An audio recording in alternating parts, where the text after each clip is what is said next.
Committee of the Macau Special Administrative Region, Mr. Chen Liwen, Director of the Hong Kong and Macau Affairs Office of the People's Government of Guangdong Province, Ms. Dao Mingqi, Director General of the Human Resources and Social Security Department of Guangdong Province. Thank you. Please take a seat.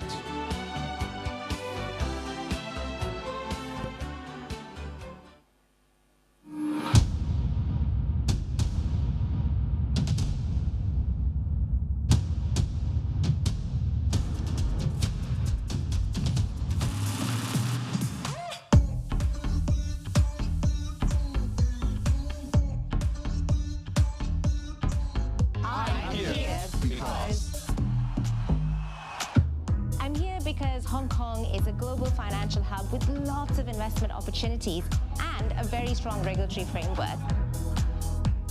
I'm here because of Hong Kong's simple taxation and the strong intellectual property protection. It really fuels my innovation and entrepreneurial spirit. 我实现了梦想，就在这里，香港。I'm here because Hong Kong's rapid innovation and creative spirit draws entrepreneurs, investors, and biotech enthusiasts. I'm here because Hong Kong is a global aviation and shipping hub. It's ideal for trading, business, and traveling. 사랑해요, Hong Kong. I am here because it gives me seamless access to the Greater Bay Area and to the world. Hong Kong offers endless opportunities.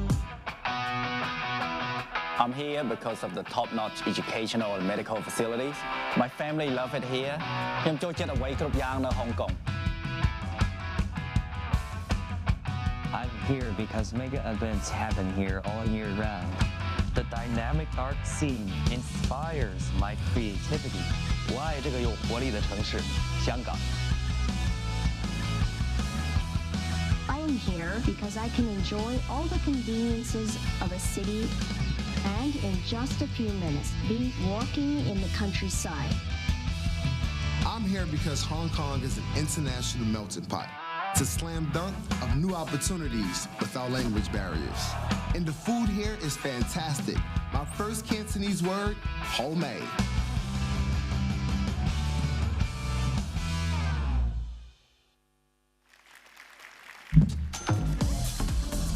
We love Hong Kong. Can't wait to see you here.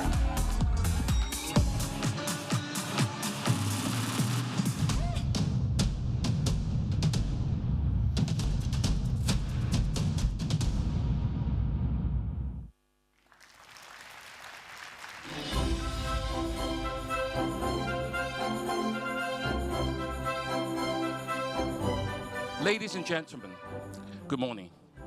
On behalf of the Labour and Welfare Bureau of the Government of the Hong Kong SAR, I would like to present a very warm welcome to all of you who are with us here today at the inaugural Global Talent Summit Hong Kong. My name is Eugene Chan, and I will be your opening MC. Now, I would like to invite the Honourable John Lee Ka-chiu, the Chief Executive of the Hong Kong Special Administrative Region, to the stage and to present the opening remark. Chief Executive, please.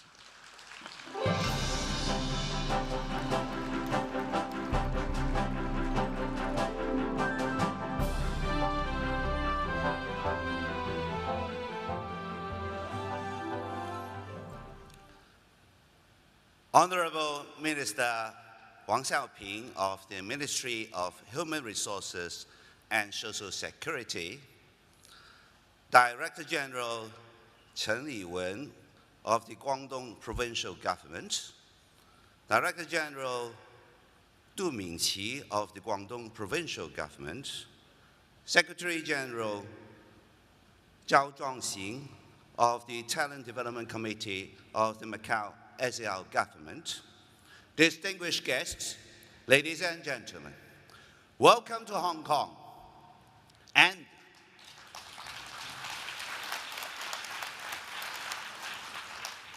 welcome to the inaugural Global Talent Summit organized by the Hong Kong SAR Government. And what an inaugural summit this is, with three high-powered talent-driven events over these next 2 days. Today's International Talent Forum, tomorrow's Guangdong, Hong Kong, Macau, Greater Bay Area High-Quality Talent Development Conference, and running both days, a Career Connect Expo featuring nearly 100 exhibitions. Then there's you, the most important element of all, each and every one of you. Some 1,000 participants from around the world are here for the summit.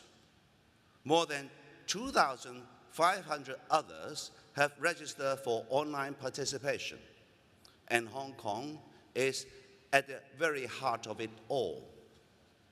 The central government has always been the strongest supporter of Hong Kong. And of yesterday, I'm pleased to note, the mainland has expanded the talent exit endorsement.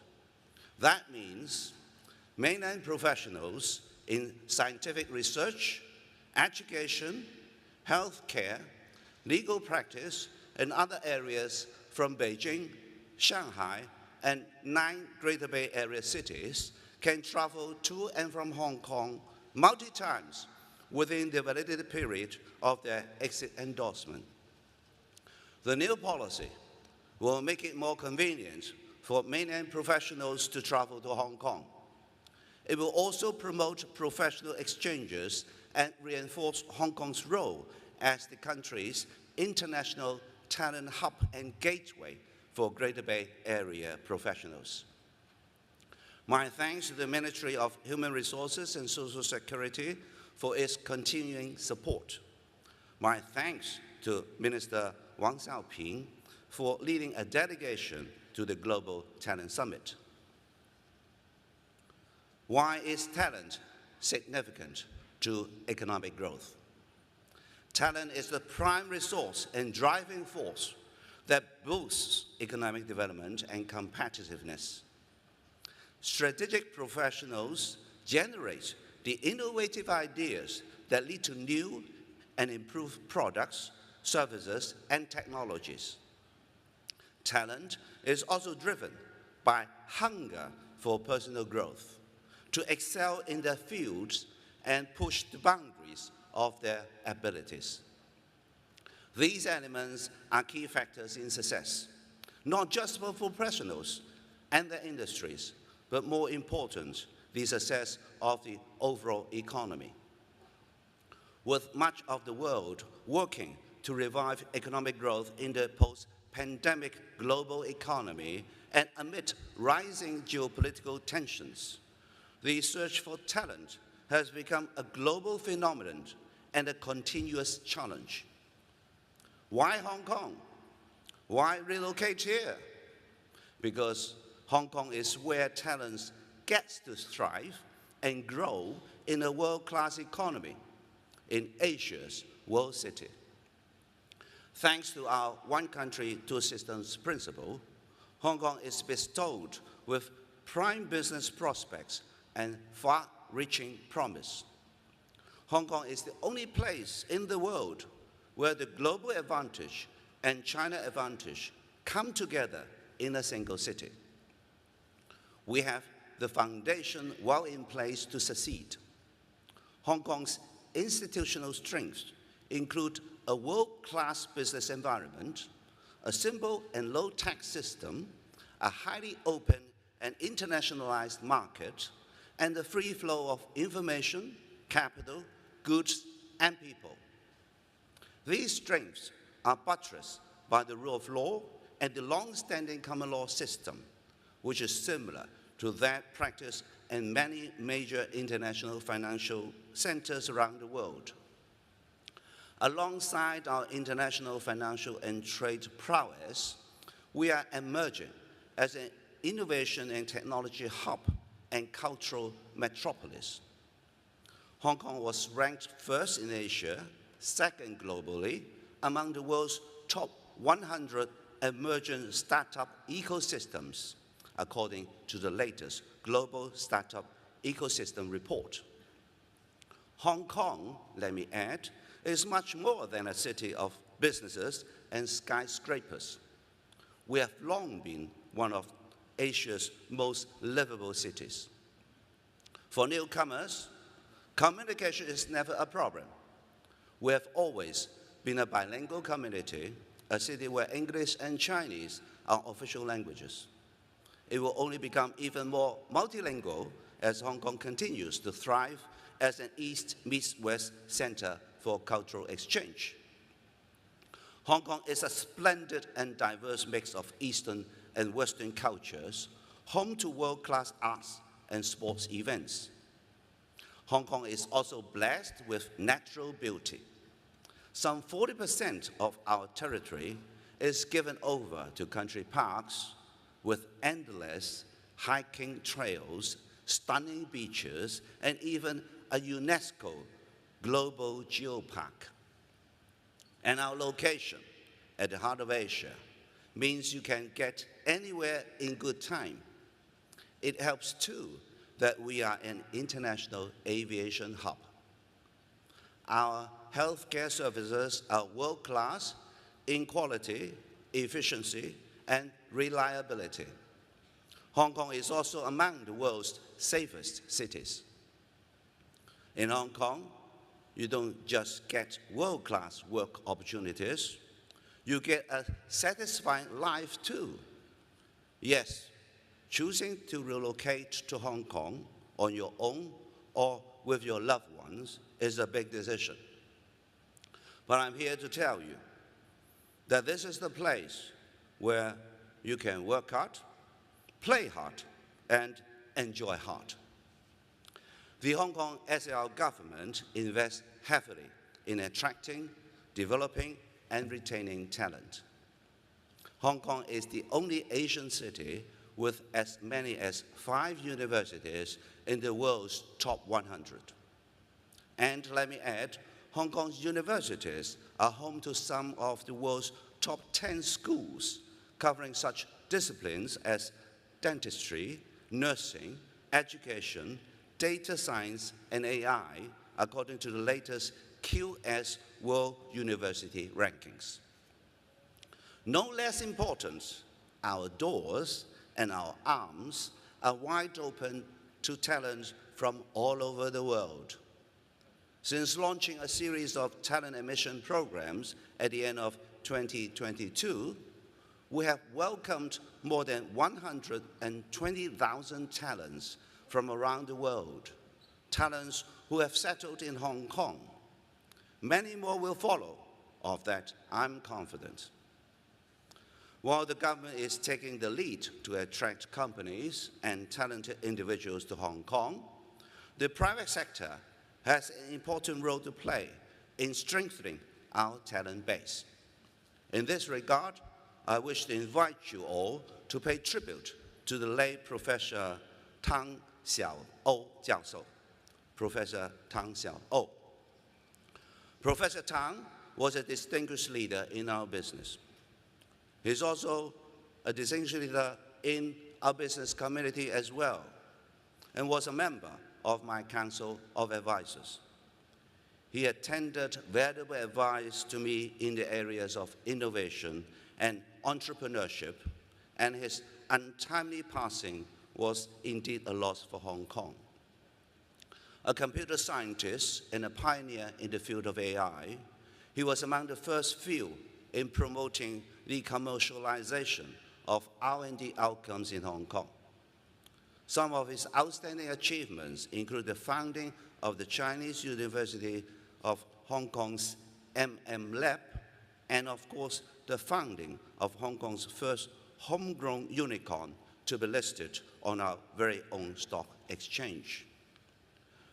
No less vital was his vision and dedication in working with youth and grooming young talents.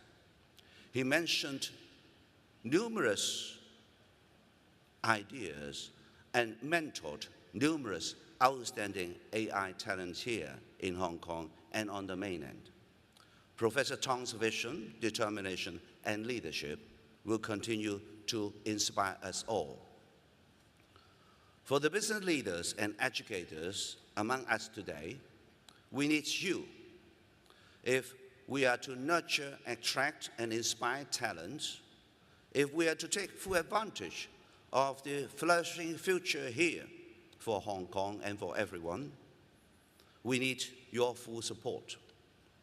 Hong Kong Talent Engage, an office set up under our Labour and Welfare Bureau, is dedicated to creating targeted recruitment and publicity for strategic international and mainland talent. Talent Engage also provides a wide-ranging of support services for incoming professionals, from job hunting, apartment and school searches, to banking services and networking. That includes, of course, the hosting of this inspiring summit just a few months after its own good launch. I'm pleased to note that the Talent Engage is working closely with like-minded partners in supporting talent. These partners include the Hong Kong Top Talent Services Association, the Hong Kong Quality and Talent Migrants Association, the Bay Area Economic and Trade Association, and the latest addition to the list, the Hong Kong New Quality Entrepreneur Union, established just yesterday.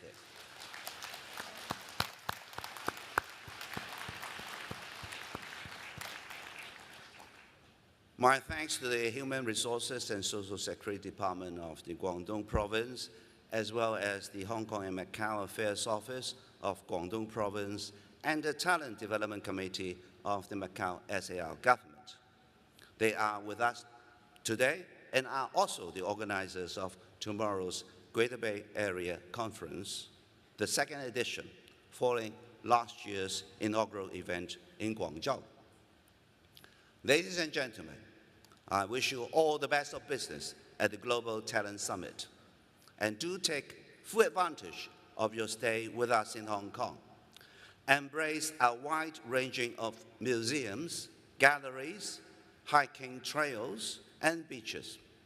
Then indulge in our international celebrated wine and dine scene.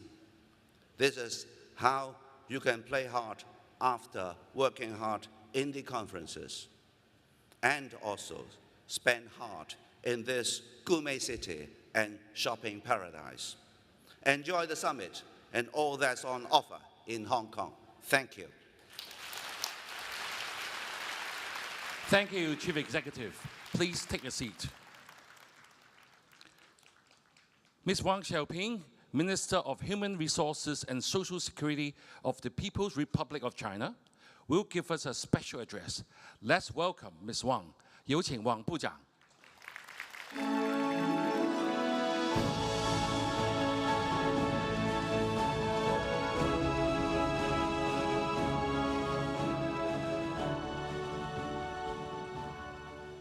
尊敬的李家超行政长官，各位嘉宾、各位朋友、女士们、先生们，大家上午好！很高兴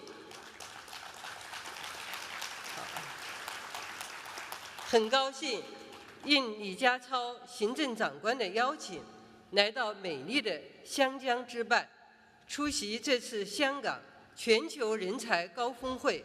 在此，我谨代表中国人力资源和社会保障部对高峰会的举办表示热烈祝贺，向一直以来关心支持内地和香港经济社会发展的各位来宾、各位朋友表示衷心的感谢。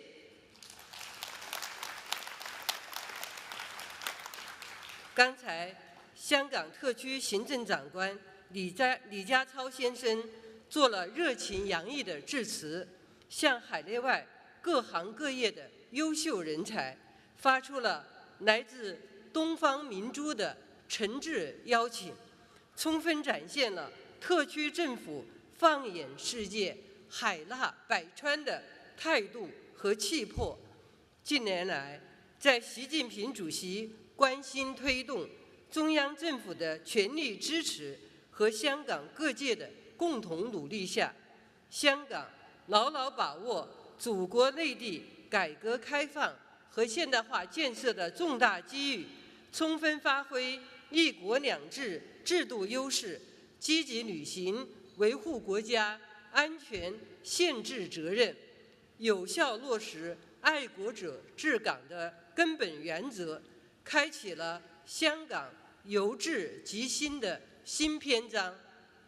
香港经济蓬勃发展，国际金融、航运、贸易三大中心地位稳固，创新科技产业迅速兴起，自由开放雄冠全球，营商环境世界一流，各项社会事业全面进步，为海内外人才在港创新创业提供了前所未有的良好环境。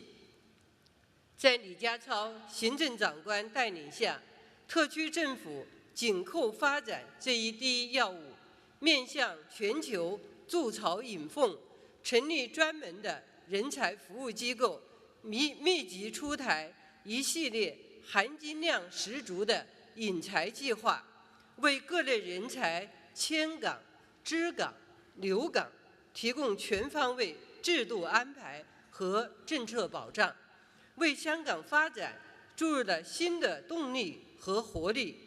在瑞士洛桑国际管理发展学院发布的2023年世界人才报告中，香港人才竞争力水平在亚洲地区高居第2，也表明香港是全球人才奋斗瞩目的理想之城。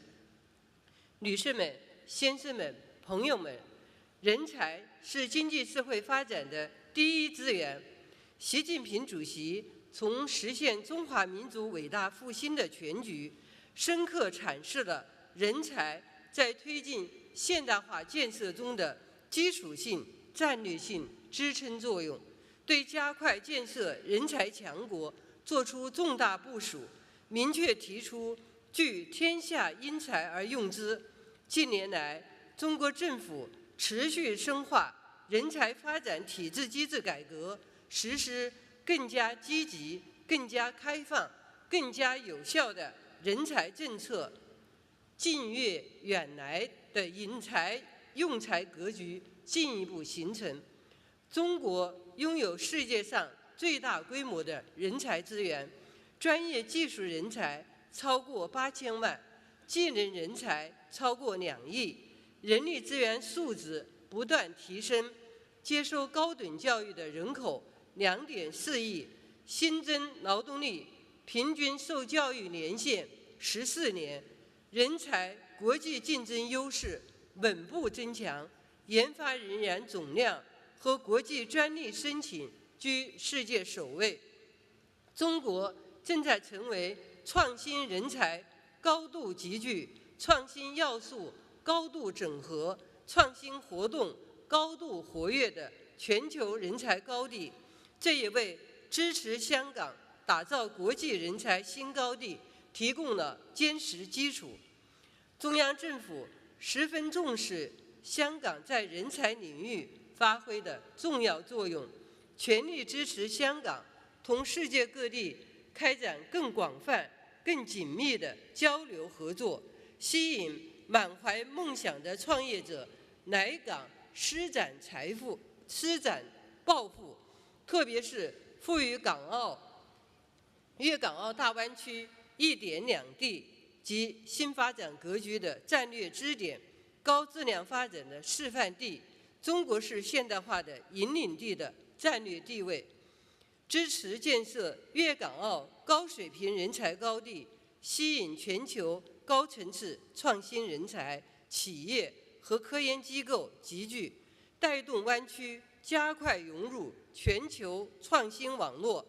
这不仅为香港发展提供了强劲动能，也为香港深度融入国家发展大局、开创一国两制事业新局面提供了有力支撑。当前，中国正以高质量发展全面推进中国式现代化，将释放巨大的发展机遇。发展的中国需要世界各方面人才广泛参与，开放的香港张开双臂，欢迎全球的英才。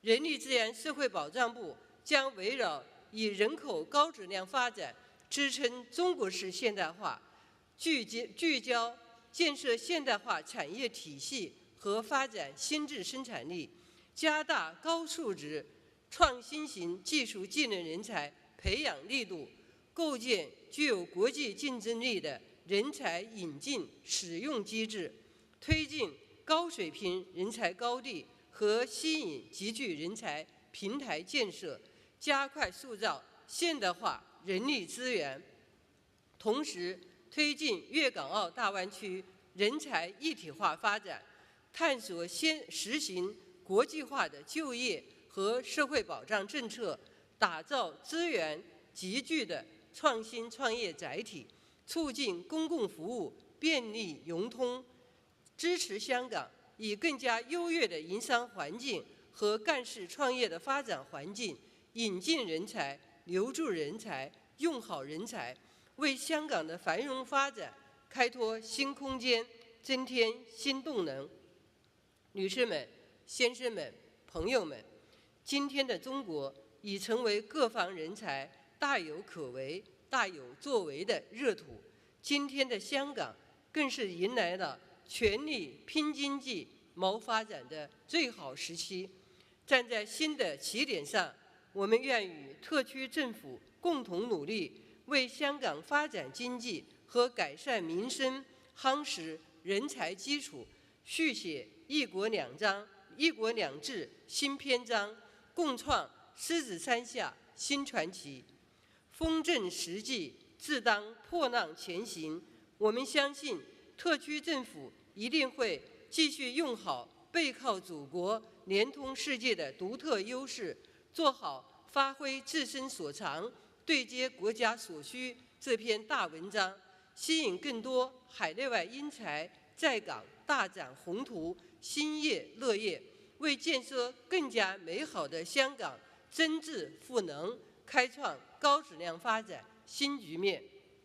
我们期待海内外各行各业的人才以及工商界、学界等各界的朋友更多走进中国，特别是走进香港，抓住并充分利用中国内地高水平对外开放和香港繁荣稳定带来的机遇，干事创业，成就梦想，为促进中国与世界各国共同发展，构建人类命运共同体做出新贡献。同时也希望内地，特别是大湾区人力资源社会保障部门紧密对接香港引才需求，在工作便利、职业发展、服务保障、优化环境等方面创新完善政策举措，为香港建设国际人才枢纽提供良好的助力，支持香港在融入国家发展大局中实现自身更好、更大发展。最后，预祝本次会议取得圆满成功，谢谢大家。感谢王部长。Ms. Wong, please take a seat.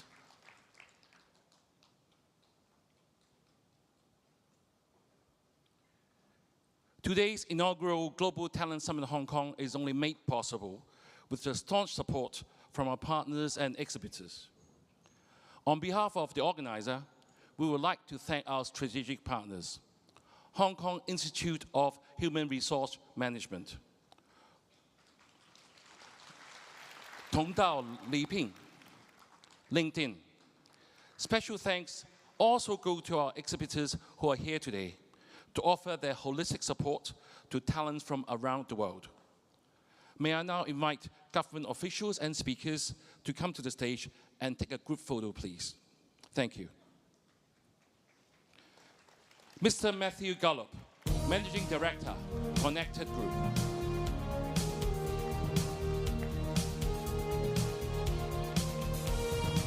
Mr. Sudesh T, Head of Diversity, Equity and Inclusion, Asia, Manulife.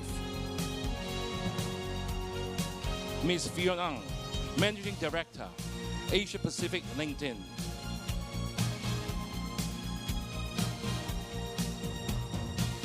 Professor Alfred Tuck-Kee Ho, Dean of the College of Liberal Arts and Social Sciences, City University of Hong Kong.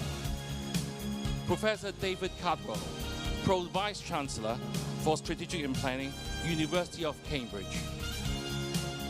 Mr. Peter Brown, Partner and Global Workforce Leader, PwC, United Kingdom. Dr. Jacob Kam-Chak-Hui, CEO, MTR Corporation Limited. Mr. Jay Malani, Chief Executive Officer, IBT. Mr. Eswin T, Chief Executive Officer and President, Big C Super Center Public Company Limited. Mr. Wang Fabing, Deputy Chief Executive, Bank of China Hong Kong Limited. Mrs. Fatima Al-Hydri, Director of Investment and Talent Attraction Department, Ministry of Economy, United Arab Emirates. Dr. Chris Maxwell, Co-founder, 10,000 Hours. Mr. Du Mingqi, Director General of the Human Resources and Social Security Department of the Guangdong Province. Mr. Chen Liwen, Director of the Hong Kong and Macau Affairs Office of the People's Government of Guangdong Province. Mr. Zhou Chongxiang, Secretary General of the Talent Development Committee of the Macau Special Administrative Region. The Honorable Chris San-Yok-Han, Secretary for Labour and Welfare of the Government of the Hong Kong SAR. Ms. Wang Xiaoping, Minister of Human Resources and Social Security of the People's Republic of China. The Honorable John K.C. Lee, the Chief Executive of the Hong Kong Special Administrative Region.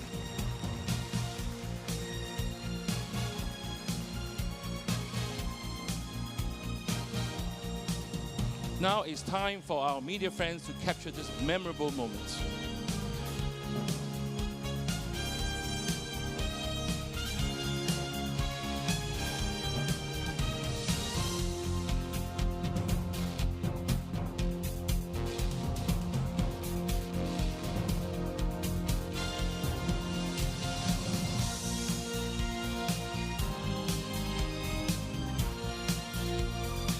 Our heartfelt thanks to all our guests for officiating the Global Talent Summit's opening. I'm sure the audience is excited to join the upcoming International Talent Forum and enjoy insightful sharing from our esteemed speakers. Thank you, guests. Please take a seat. The Chief Executive and the Minister will depart at this point for another engagement. Thank you very much for gracing this memorable occasion.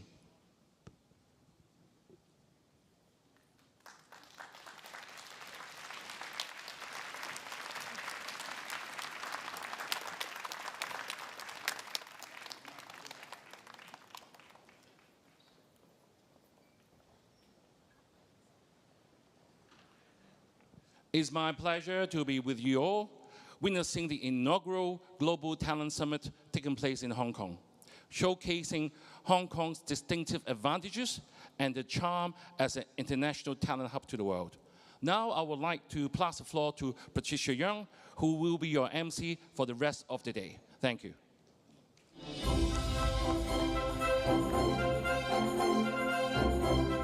Thank you, Eugene, for the kind introduction. It's my privilege to be serving as your MC for the rest of the day. Now, before we proceed with the program, a warm reminder, simultaneous interpretation is available at the summit today. Please collect a headset at the entrance if needed. Channel 1 is Cantonese, Channel 2 is English, Channel 3 is 普通话。今天的峰会将会以英语进行，大会设有同声传译服务。有需要的来宾可以到入口处领取耳机。频道1为粤语，频道2为英语，频道3为普通话。Now let's start our Day 1 program, the International Talent Forum.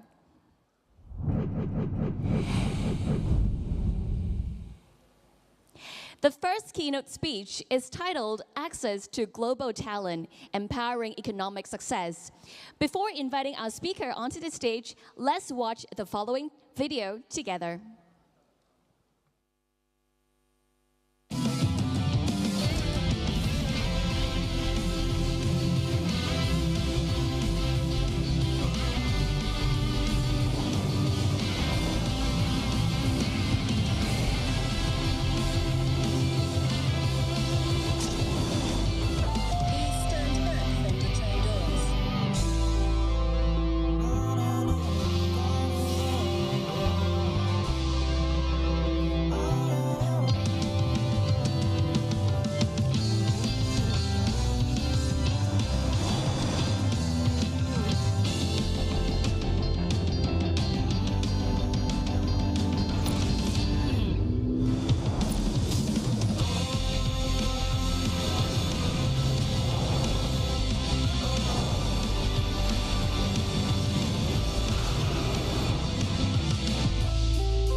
And now, ladies and gentlemen, please put your hands together and welcome on stage Dr. Jacob Kamchapui, the Chief Executive Officer of the MTR Corporation Limited, to deliver the keynote speech. Please welcome Dr. Kam.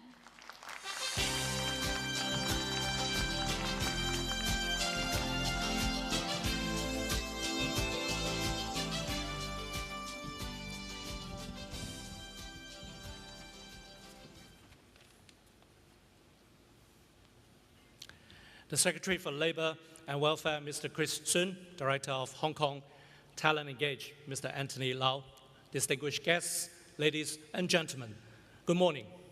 I'm honored to be here today at the Global Talent Summit, where we come together to discuss how to access and leverage global talent in order to drive economic success. As a Hong Kong company, MTR takes pride as an ambassador enterprise in Hong Kong's super connectors role. In the last 45 years, we have become a company with business presence not just in Hong Kong, but in the mainland of China, in Australia, and Europe.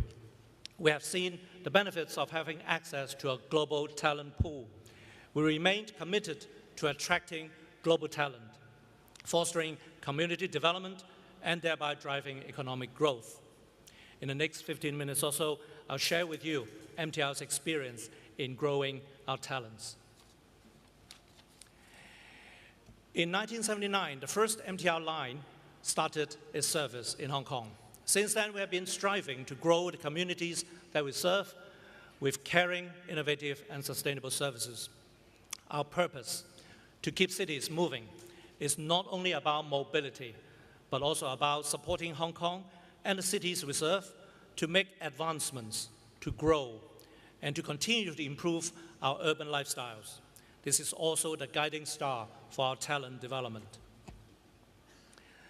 I'm sure that you're familiar with our Hong Kong railway network, which has now grown to 271 kilometers and serves over 5.5 million passenger journeys every weekday. Last year's heavy rail's passenger journeys on time reached the historical best at 99.98%. You may also know our property business, which now manages over 120,000 residential units, serving over 300,000 residents. These units were developed as part of the Rail Plus Property model. We also manage 16 shopping malls, which serve over 1 million customers every day. The Rail Plus Property model is a funding method that has been heralded as Hong Kong's successful self-financing model for building, operating, and maintaining our railway infrastructure sustainably. Under this model, MTR is enabled not only to invest, build, and operate a world-class metro network, but also to build seamless integrated communities around the railway infrastructure. Many cities and railway companies around the world have come to Hong Kong just to understand how we do this transit-oriented development. Last year, MTR started the construction for 4 new railway extensions in Hong Kong. The company will be investing over 100 billion Hong Kong dollars on these new lines. More extension projects are expected to start construction in the next 2 years.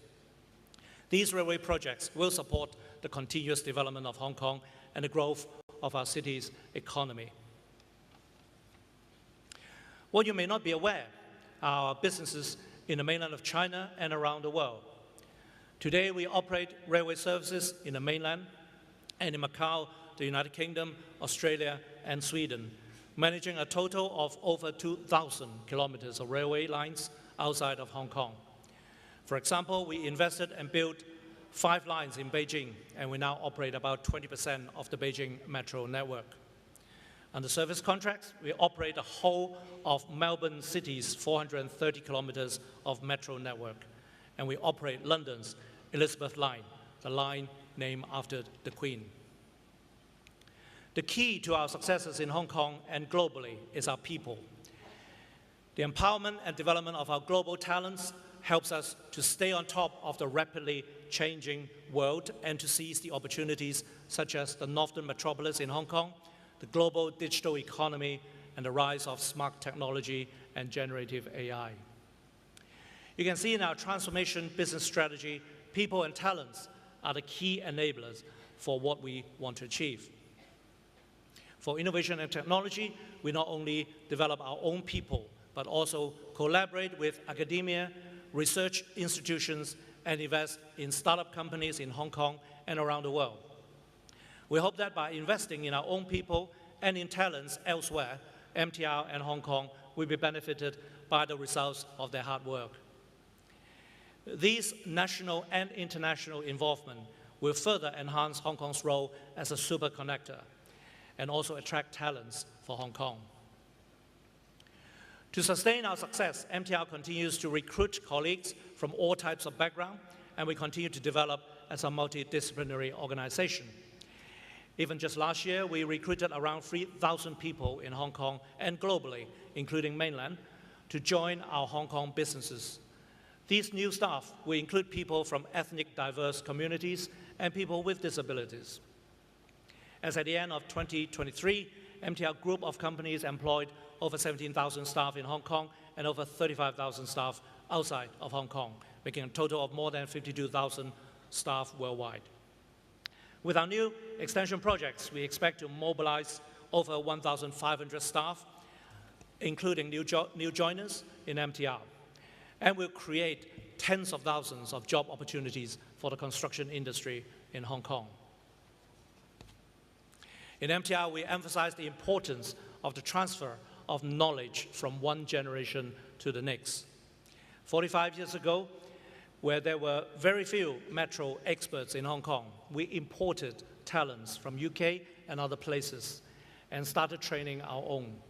So from day one, we were already working and learning in an international environment. Now, after 45 years, we have built a strong global reputation and brand for MTR, and we're able to export our expertise. And in doing so, we also create new opportunities for our people. Today, our comprehensive training programs not only have trained our own people, but also have served mainland and global clients. In 2016, we established the MTR Academy to support the Belt and Road Initiative. The MTR Academy serves as a global hub for education and research in railway management and engineering. To date, it has provided tailored training programs to 400 railway executives and managers from 22 countries and regions, including 28% from Belt and Road countries. Our target is to enable more than 50,000 people to be benefited from our various skills and innovation programs from 2022 to 2025. The Academy has also helped MTR address recruitment challenges in a competitive market, with 21% of the graduates joining MTR. Additionally, we have initiated the MTR Research Funding Scheme to support local university research, with 12 projects already receiving funding after the first year. Having recruited the talents, we are committed to cultivating a supportive working environment for them to thrive. In MTR, we adopt various initiatives to recruit, retain, and develop our people. We proactively reach out and engage local and global talents, and also professionals with specialized expertise. We empower our staff to develop their potential to the full and celebrate their achievements with them. We invest substantially in training and development resources to enable lifelong learning for all of our staff. We recently won a total of 21 awards from last month's 49th International Exhibition of Inventions at Geneva. These awards were won by our young talents in engineering and operations. We help their personal development as they overcome real-life business challenges with innovation and technology. Furthermore, through secondment and exchanges among different companies in the MTR Group, we encourage and facilitate global knowledge sharing among our employees. Successful experiences and ideas can now be implemented in different cities, eventually benefiting all our customers with better service. We have also in place knowledge management that will capture best practices in different forms so that we can transfer the knowledge to later generations. Connecting communities is our expertise. MTR as city movers, we focus not only on ourselves, we also strive to address societal needs and foster advancement and opportunities for the communities inclusively. To support the future skill development of our young people, we organize the regular Train for Life journey programs since 2009 and have reached over 2,000 secondary school students, including participants from ethnically diverse backgrounds or with disabilities. To promote the creative industry in Hong Kong, 2 of our graduate talents launched in 2022 a new retail business called Lauda. Lauda enables local artists to showcase their design and handmade products in the MTR shopping malls. Furthermore, MTR has been supporting government's talent policy and taking part in initiatives for attracting global talents and offering opportunities to young people. MTR's success has been fueled by generations of talents and successions of railway and business professionals with a resolute commitment to our core purpose to keep cities moving and a forward-thinking business strategy. We are dedicated to attracting, engaging, and nurturing individuals to join us as city movers. By spearheading infrastructure development, delivering world-class service, and creating exciting opportunities for people, we not only drive the success of our company, but also foster the prosperity and growth of the communities we serve. Ladies and gentlemen, let us all do our part in the pursuit of excellence and work together towards a brighter future for the people of our nation and of Hong Kong. Thank you. Thank you. Thank you, Dr. Kam, for the exceptional keynote speech. Thank you. Please be seated. Thank you for sharing your insights and for sharing the important work that MTR has been doing for your talents. Moving on, we'll have 2 more captivating panels scheduled for this morning. These panels will take us through the formula for building a global talent hub and creating modern corporate culture. Get ready to delve into an abundance of insights and knowledge. Well, before we invite our esteemed panel members to the stage, I would like to remind our audience to also participate in the Q&A session by scanning the QR codes on both sides of the screens right now. You can submit your questions by scanning the QR code, and moderators will bring your questions to the panel at an appropriate time. Now, without further ado, we're going to start our first panel. And the discussion this morning with the topic will be Building a Global Talent Hub, the Formula for Success. The panel will discuss key issues including how global talent hubs in the rest of the world are shaping their talent attraction and retention strategies, international talent flows, demographic shifts, and cultural trends among global talent hubs. Current and future opportunities Hong Kong offer to talents, including efforts and policies by the Hong Kong government to attract and retain talents.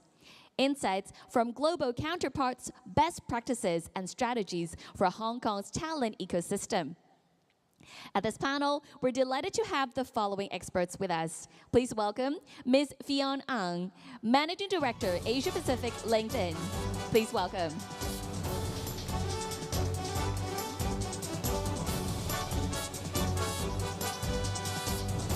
We're pleased to also have Professor David Cardwell, Pro Vice Chancellor for Strategy and Planning, University of Cambridge. Please welcome. Next, may we invite Professor Alfred Tek Kay Ho, Dean of the College of Liberal Arts and Social Sciences, City University of Hong Kong.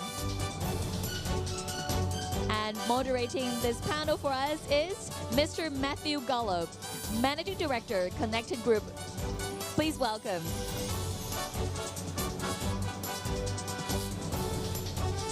Welcome again to our esteemed members of the panel, and over to you, Matthew.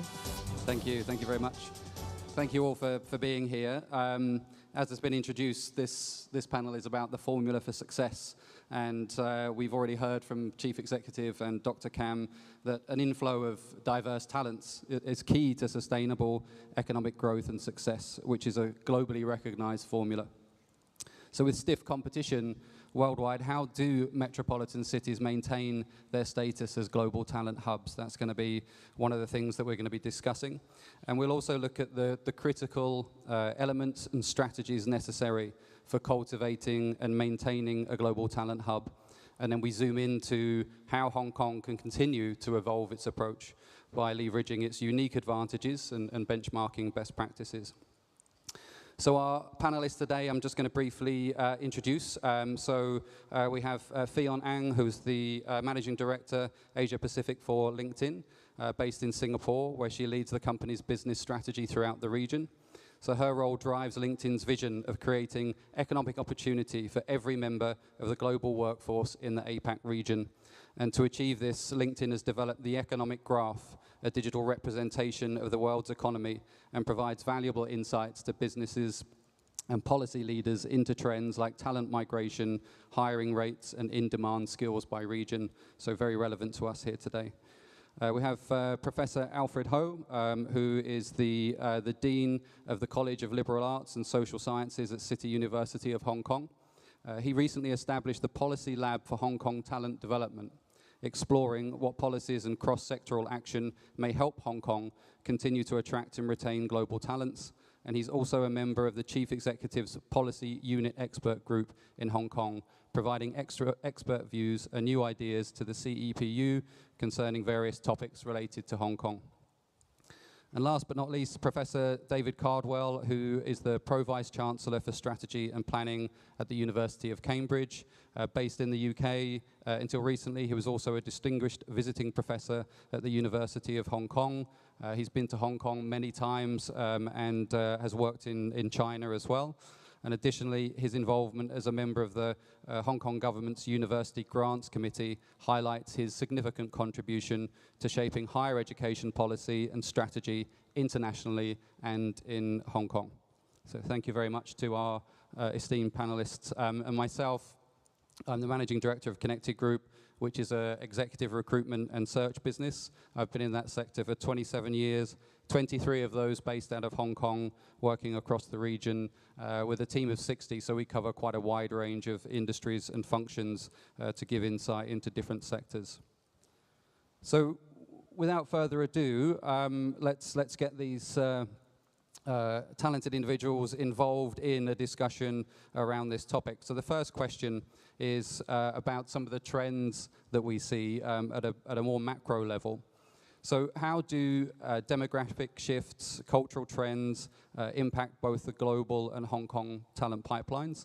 And what steps can we take to address these challenges? And if I can start, Fion, with yourself, LinkedIn's data-driven insights, I'm sure, can provide us some useful context here.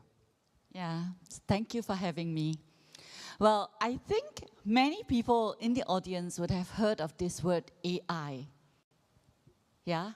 So, well, what we're seeing is that AI is definitely revolutionizing the world of work. And we think about it, in Hong Kong, we are actually seeing the skills for jobs changing by 76% in a year of 2030. Meaning that the job that we have today and the skills that's required to perform that same job is going to change quite drastically by year 2030. What it means for companies then is, how are they actually coping with this change? Because here it is the big movement on the AI front, and yet, you know, the need to actually making sure that there is skills to cope with that demand. So some of the things that we are seeing on a company side of things is, one, the companies are beginning to realize that the demand for AI skills is real. 76% of companies tell us that they rather hire someone with AI skills that is less experienced compared to someone with that experience if you don't have AI skills. So it goes to show that many companies are actually in great demand of the AI skills. And coupled with that, you know, people are beginning to also realize that there is a need to actually improve themselves. So Gen AI skills is actually the #1 skills that is picked up by the professionals in Hong Kong. So we talk about acquiring skills, but it's almost impossible to keep on hiring AI skills because, first of all, that skills is in demand that a lot of companies couldn't find. So what do? Companies are beginning to invest a lot more in people, making sure that they have the right skills to meet the needs of the business. So companies need to invest and creating a more human-centric, creating that internal mobility, the learning opportunities, so that people can continue to stay in where and evolve in the jobs that they're doing. And some of the things that's important to people include a hybrid work arrangement.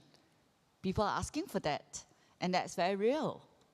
So those are the trends that we're seeing, and I'm sure that with this ongoing conversations, we can find out more. Absolutely, thank you. We were never going to get through a talent summit without AI being mentioned, so we got there early. David, maybe you can talk about some of the overall trends, maybe something about educational supply, which I know is one of your key insights. Yeah, and again, thank you for the invitation to speak today. I've been coming to Hong Kong for more than a decade, and it's a real pleasure to be here. So I think the first thing to say is that Hong Kong is in an amazing position here.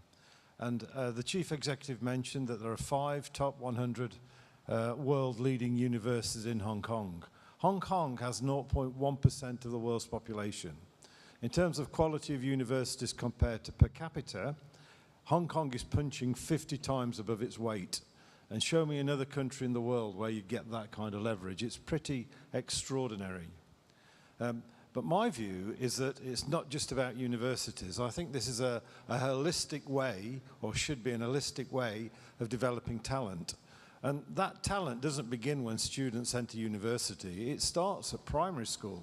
Lifelong learning and early age contributes ultimately to your pool that you will admit to your universities. And your universities need to take the best of local talent and to cultivate that so you retain it, or you're more likely to retain it at the end, balanced with some leading international scholars and educators. And getting that balance right, I think, is fundamental. It raises standards, people aspire, innovation naturally comes from this, and you have an inclusive society. Fion mentioned that AI is the latest buzzword. We get questions on that all the way. But my view, if I'm being completely honest, is that an integrated education is a lot more important than challenging one bit of it that may be popular today but less popular next week. So before AI, it was computer science. Before that, it was electrical engineering and electronic engineering. Before that, it was civil engineering. So I've got this image of young people herding themselves around different subjects simply because they think it's popular. I think an integrated education where you can turn your attention to everything is a lot more important than that. So Hong Kong has the ability to start very early, to do better in attracting international talent for study and for teaching. And there's data in the UK that suggests that academics fail to produce their best work after the age of 53. So there's absolutely no hope for me.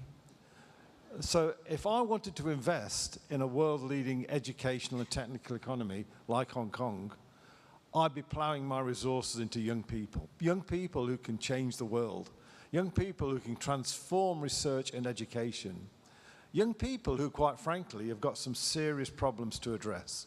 Global warming, climate change, an aging population, and guess what? We've just had a pandemic. It's these young individuals that are going to be solving these problems. And I think Hong Kong is extraordinarily well placed to do that. And the final point I want to make was, who could have not been impressed by Jacob's presentation about MTR? You know, what a global company that's making an impact on so many continents. That is transformational. I mean, that is a jewel in Hong Kong's crown. We need more initiatives like that coming out of Hong Kong. Thank you. Great, excellent. Thank you, David. I've just realised I've got, absolutely. I've just realised I've got 3 years left if I want to contribute any of my time to research. Yeah. Alfred, I'm sure that you can add some observations, not just to supply, but also I know you're passionate about retention of talent after graduation, and maybe some of the actions that Hong Kong can take. Well, first off, thank you, Matthew, for inviting us also to come here. And I was also about to say that I only have a few more years to catch up with my research before I turn to be useless. However, I think Hong Kong is in a very good position now to really attract global talents. First of all, Hong Kong government has been very successful for the past year in attracting global talents. There's many good, successful talent schemes that have attracted tens of thousands of new talents to come to Hong Kong. And so that is very good. But I really like your question that you asked, how to retain them. And so again, thanks to Ms. Xu Meng, who is in the audience, we have established a policy lab on global talents development and retention. And so in our research, we find that there are several factors that are very important. First of all, I think Hong Kong is in a very good strategic location. We have the language background. I think right now we're talking English, but we have simultaneous translation. Hong Kong embrace English, Mandarin, and Cantonese. And so I think this is a very good environment, and we should continue to emphasize that environment. I think also we are in very good position to retain talents because we do have very good educational opportunities. I think Professor Caswell mentioned that education is very important. I think we are in a good position to encourage continuous lifelong learning with all the education opportunities and also very good international schools here. Absolutely, thank you. And really what we're going to move on to talk about is how do we benchmark Hong Kong, where it is right now, how are global talent hubs in the rest of the world shaping their talent attraction and retention strategies, and where does Hong Kong have this opportunity to excel? So we've talked a little bit about that around education. If I can just stay with you, Alfred, and with your own story of coming from across from the US to Hong Kong and your understanding of some of these wider trends, how would you reflect on that? Yeah. So personally, I came back to Hong Kong in 2021 after spending many years in the US. And so I could share a little bit from my own experience, what I experienced in the US. But also in my university, City University of Hong Kong has been ranked #1 in the QS ranking in internationalization. So we actually have a lot of colleagues who are coming from all parts of the world. And so based on their experiences and also our research, we find that actually Hong Kong could still be, could do better, but I think we are doing really well. In my own experience, I find that there are several factors that are very important, and we should continue to brand it out more. One is, in fact, is what the chief executive has mentioned. We have the one country, two systems. And I think the world needs to know that more. Some of my colleagues in Europe, in other parts, they now understand that Hong Kong is part of China. But they don't quite understand that, oh, it's one country, two systems. And so we have a lot of unique strengths that we need to brand it out further. I also think that we need to embrace more diverse cultures here. We are now talking about One Belt, One Road. I just visited Saudi, I just visited Qatar and South Africa. There are a lot of good opportunities, and Hong Kong is in very good position to embrace all this. That means we need to continue to encourage that kind of multicultural environment, welcome them. And I think one thing I would like to emphasize, I think US has been doing really, really well, and Hong Kong could do even more, is welcoming people like you, Matthew. Right? In the US, one thing they are very good, and that's why they are #1 in talent attraction on different accounts, is they welcome people who are willing to contribute to the community, regardless of their ethnicity, gender, etc. And so Hong Kong has that potential, and we should welcome again people from different ethnic backgrounds to contribute to our community. That's great, thank you. David, maybe any other examples from you and any statistics that you can bring to bear on this? Yeah, absolutely. I've got a few general comments to make to begin with. So as far as I can see it, and I mean, I know Hong Kong well now, is that Hong Kong has potential. But at the moment, that's all it has. We need to find ways that turn that potential into reality. The immediate obvious comparator for me is Singapore. And Singapore seems to do quite well in attracting and retaining talent. But for many reasons, Hong Kong should be doing better. I think Hong Kong can do better, and I think it can offer a lot more than Singapore, but I think there are a number of things that need putting in place. So as a member of the UGC, I can honestly tell you that committee consists mainly of overseas academics, mainly vice-chancellors from leading international universities across the world. And UGC has an ability to make good decisions quickly. And the chief executive is completely behind Hong Kong universities. And the amazing thing for me is over our last 3 meetings, we've been able to make really substantial decisions. So significantly increasing research funding for Hong Kong universities. That decision took 3 months. In the UK, it would probably be 5 years, and then we'd conclude on an income cut. There was a concern that PhD student demand was outstripping supply. We increased the number of PhD students by 50%. That took 3 weeks. And in the last round, concern that the cap on international students was too low, it was doubled.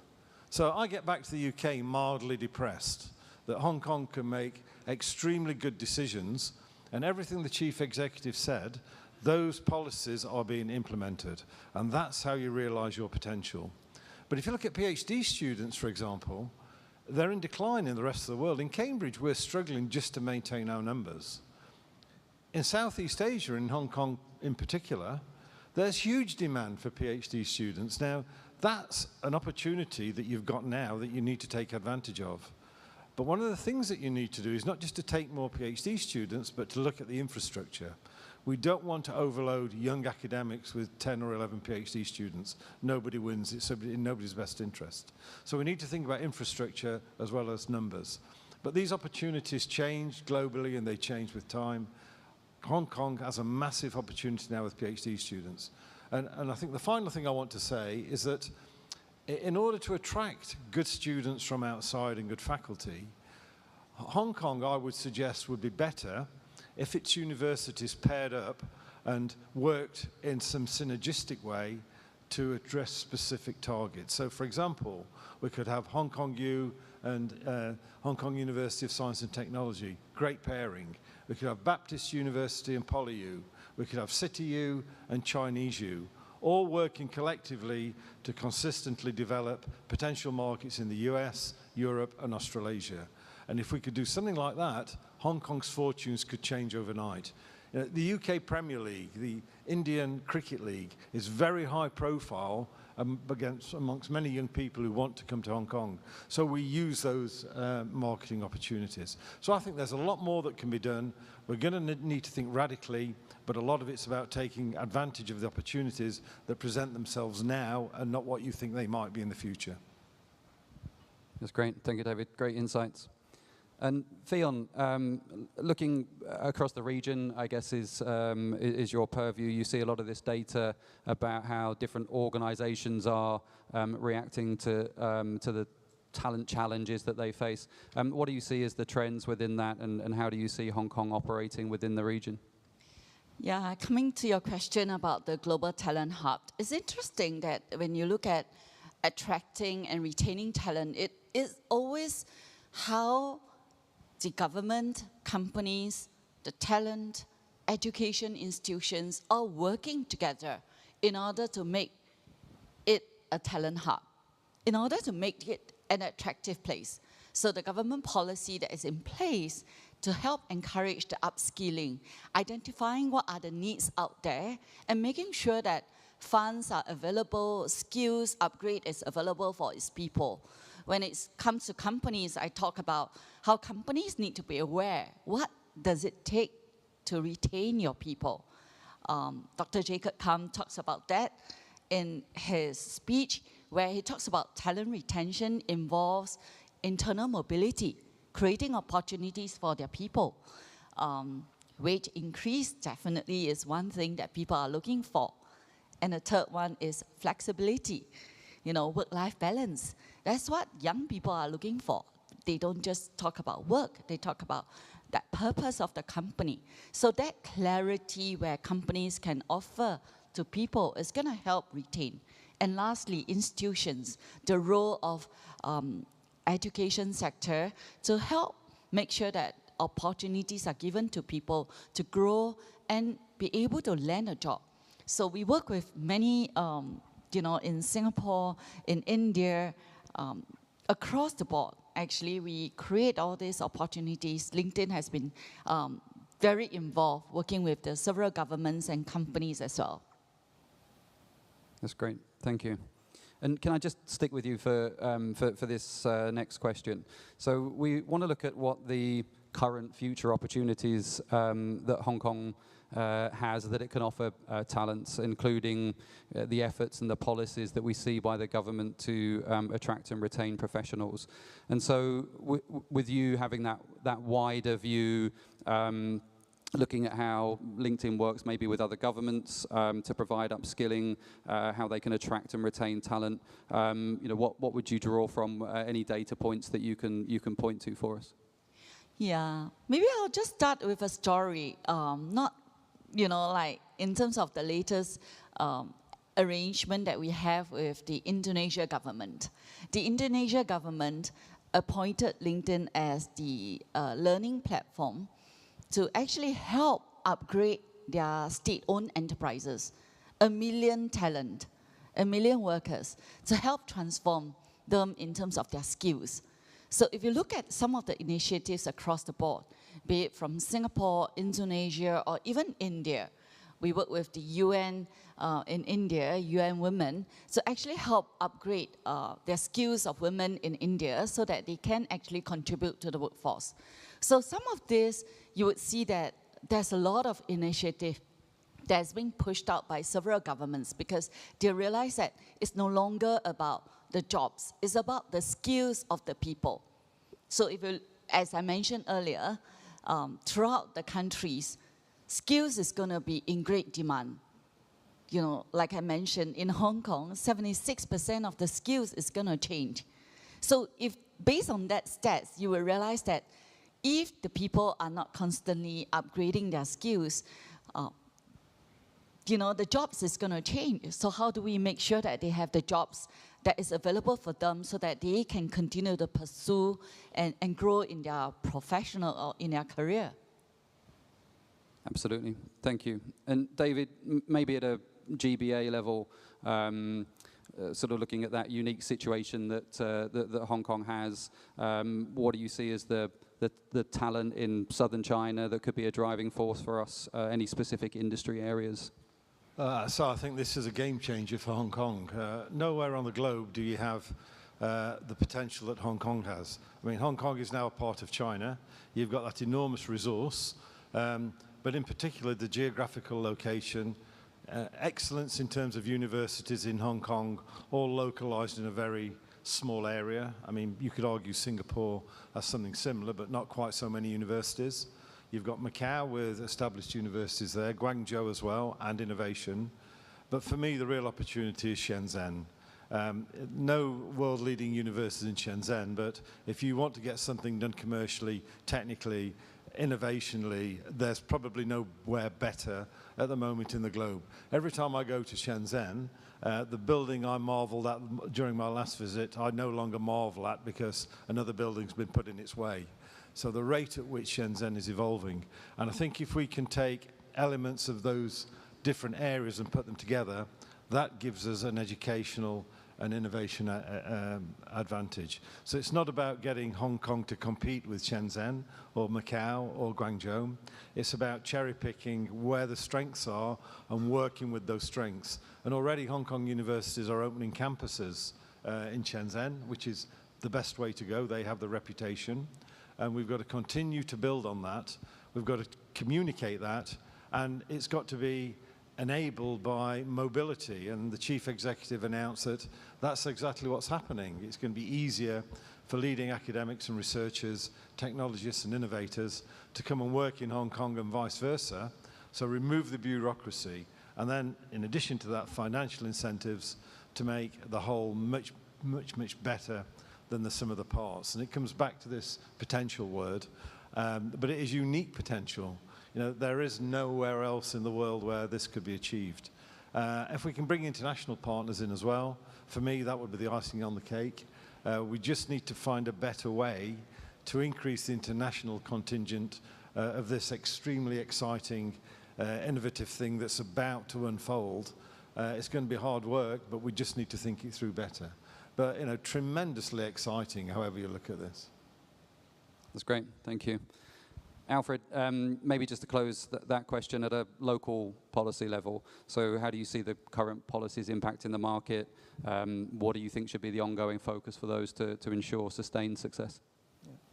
Well, first of all, I really appreciate the questions also about the policies, because I think policies really matter. I've been working in several projects with the Federation of Hong Kong Industries, the Textile Council, and also some of the cultural industries lately.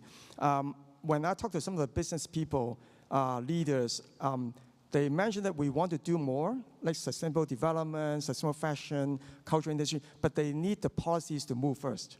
And so Hong Kong is in a very good position to do that. I agree also with your point about the importance of bringing that potential into reality. And Hong Kong is well positioned in several ways. Number one, we do have very good research, and Hong Kong government lately just emphasized a lot on applied sciences.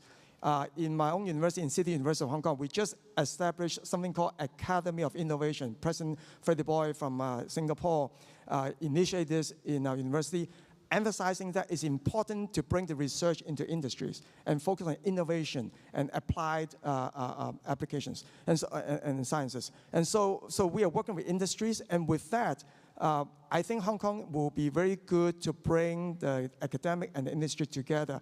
Let me also emphasize one thing. In some of the policy discussion, people talk about Hong Kong only have very little manufacturing, 1%. We may increase to 5%, right? But I think that figure is not totally complete. When I work with some of the industry leaders in Hong Kong, they actually have a lot of factories and manufacturing facilities in China, especially in the Greater Bay Area. I think there are a lot of local officials here from Greater Bay Area here in this conference. In fact, we have very close linkage. And so the fact that we're in Hong Kong, we have the finance, we have the education, with the logistic management, but then we have the factories and manufacturing in the Greater Bay Area. Students, researchers here will be well positioned to bring into that network. And so we should welcome and also encourage more investors to come to Hong Kong. And also one thing that I think Hong Kong government, also the national government, has benefited us a lot is the visa policies. Lately, I think there are about 14 countries that have visa-free to visit for 14 days. There are 50-some countries that could visit China for 144 hours. And so imagine companies from many of those countries could come and establish offices in Hong Kong, travel to China for 6 days, 14 days, do the research, do the business negotiation, come back to Hong Kong and go outside to the world to expand the businesses. I think Hong Kong is well positioned to do that, and so I'm very excited about all these opportunities. Yeah. Thank you very much. Some really great insights. Originally, I was just going to ask you all to kind of summarize before we move on to the, some of the other questions that we have, but we have time. We're running well to time, so I'm going to jump out into some of these other questions, and we'll come back for your final thoughts at the end.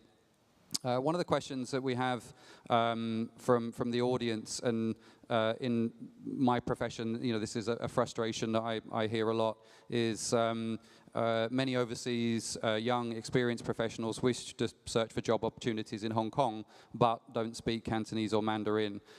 Where do we see the opportunities for these candidates in the future? From my perspective, we have a documented talent outflow.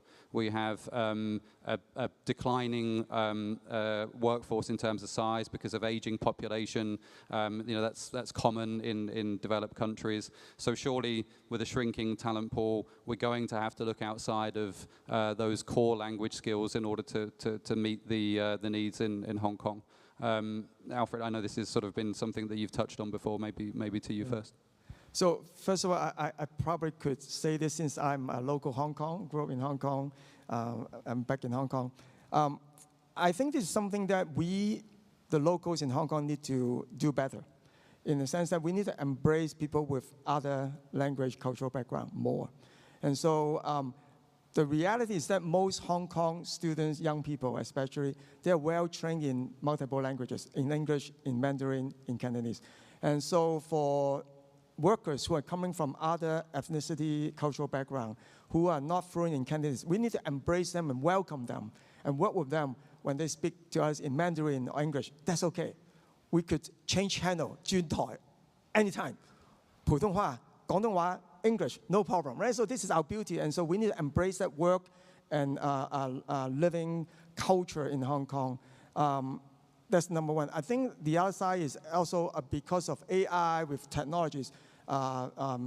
We probably could also use some more technologies to do more instant translation. And so those are some of the opportunities we later could explore more. Good link back to the to the AI question. Are we seeing that utilization of AI for language translation actively working anywhere? Do you see that, Fionn?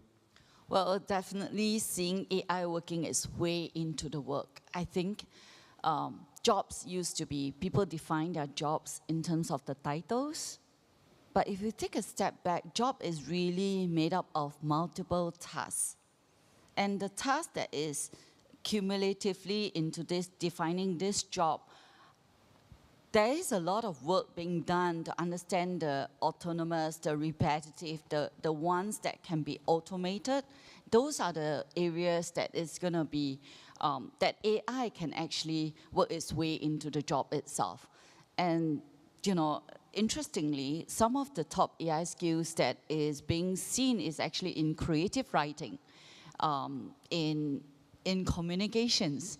Speaking of that, because AI can actually, with a few prompts, actually write a great piece of work for you, but it still requires the human part of things, the EQ, your judgment, your ability to actually look at it and judge the piece and see whether how do you make the right edit and make it sound like you and doesn't sound like a robot, so as to address what's needed to solve the problem. So AI can definitely help a lot of it in terms of the language, but it still requires that soft skills, that problem-solving skills of the human touch to finish the final work. I think it's been a cliche now that you know, AI won't steal your job, but someone that knows AI will. I see that at many conferences, and I think that's quite a good summary. David, maybe I can pose this question to you, which is really the flip side of that first question I asked, which is how to balance the attraction of global talent with the development of local talent. And I know that you have some sort of strong, passionate views on primary education all the way through that you touched on. Maybe you could talk a bit more about that. Yeah, so one of the challenges is the incompatibility of education, particularly between the ages of 16 and 18 across the world. So I think about 15 years ago, Hong Kong introduced a DSC, a Diploma of Secondary Education, which is a radically different way of educating students pre-university. It's much more of a broader education. But of course, if you then want to study in the UK, you're going to find that difficult because we have A-levels, which are a much narrower education. If you want to study in the US, it's going to be easier because it's a broader education focused on the liberal arts. So this isn't a debate about which is best and which isn't, probably neither. Probably IB is about as good as you're going to get. But to be able to cope with the mismatch in education for our young people, but then still think we can promote them to a global education. And I think there's a miscontinuity there. And young people need to be prepared early on to know what to do to change their education if they want to study in another system that they haven't been trained for. And I think people like me, parents, teachers, admissions tutors in universities are all responsible for that. But again, so many times I see 3 months before people apply, what can I do? Well, it's too late. You know, it really starts, as I've said, at primary school.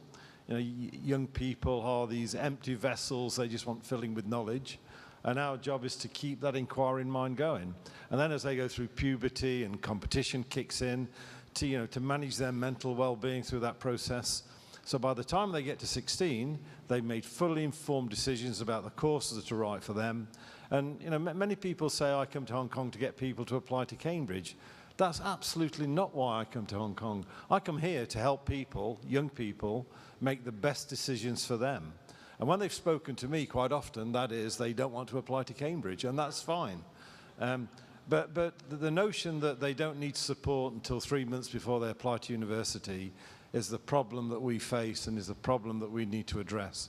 And we'll only do that by working together, but there's still a long way to go. And this incompatibility between education, between 16 and 18, still causes me to lose sleep. Because often students end up in the wrong place with the right qualifications or vice versa. And it's not in their best interest for that to happen. Thank you. Alfred, you're nodding there, so I'm gonna come to you to follow up on that. I think indeed it's very important to match the skill set and also embracing technologies. But I want to emphasize a few points, deviate a little bit, but related. Number one is that we talk a lot about welcoming young people. And I think that's very important, especially think about the demographic trends, both in Hong Kong as well as in mainland China. Mainland China is also facing some aging population issues. And so while we are trying to attract a lot of talents now into Hong Kong, that is not enough in the long run.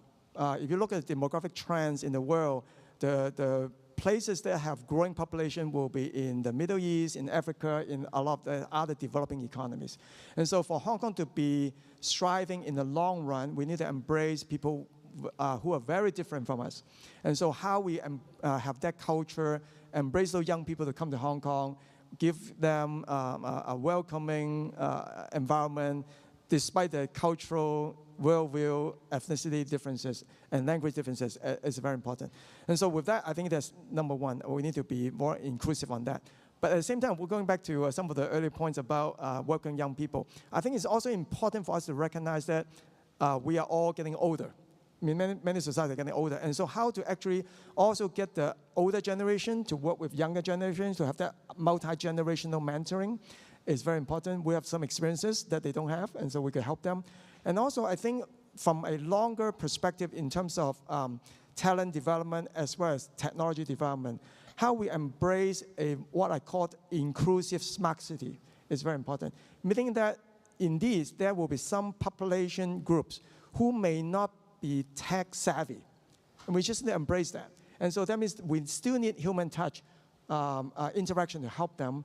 And so how we embrace that and use our talents to let them use the technology or services without knowing that they're actually using technologies. And so I think that's the future that we could embrace our young people, encourage our young people to think about how to work across generations in Hong Kong, and also across ethnic groups in Hong Kong. I think I'll just add that, we talk about education and we talk about the young people. Actually, what we see on the platform is also quite revealing, that actually on every day, there are 200,000 hours spent on the LinkedIn Learning platform. And Gen Z form a major part of it. In fact, in 2030, 56% of our workforce is going to be Gen Z. And they spend a lot of time making sure that they are actually kept up to date on the latest skills that they need to acquire. So they are well aware that the formal education is one part of it, but the ability to learn and reskill and acquire new skill is going to be essential because the world of work is changing very quickly. I think that's important. It's sort of a democratization of learning, right? Is that nobody has those barriers and you don't have to wait for somebody else to teach you anymore because it's available to you. Just conscious of time, so I'm going to draw us back to a closing comment. So based on the insights that we've gained from this discussion, all those global benchmarks that you have, one or two key priorities that you would say to help enhance Hong Kong's talent ecosystem. Fion, maybe I'll start with you. Well, I'll start with saying that AI is real, and I think it's going to be part of how we think about work itself. Like, work is made up of several tasks that AI will have an impact on how it works its way into automating some of the work that we do every day. So I think it's essential for every one of us to understand how AI is going to impact us. So the top skills, from creative writing to jobs that you think won't be impacted by AI, all of that is actually some of the top skill that is being displayed right now by this profession. So that's number one. Number two, I think the need to keep on acquiring new skills is going to be important from each individual.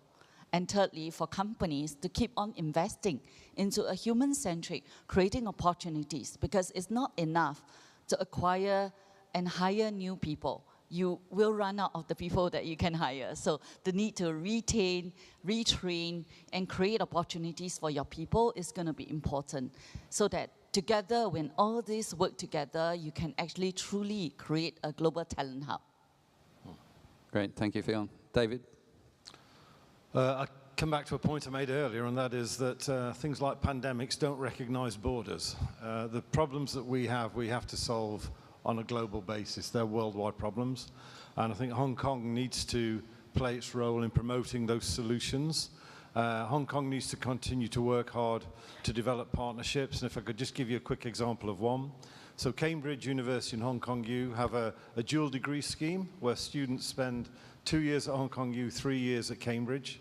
For that, they get 4 degrees from 2 world top 25 universities, and it costs them less to study than it would do in 4 years at Cambridge. It's a completely unique initiative. Hong Kong students come to Cambridge and do extraordinarily well academically, but they then raise awareness within UK students that there are opportunities in Hong Kong as well, so the flow's both ways. It enables Hong Kong to recruit better students from mainland because they think it's another way into Cambridge. And so the talent pool gets bigger and bigger and bigger.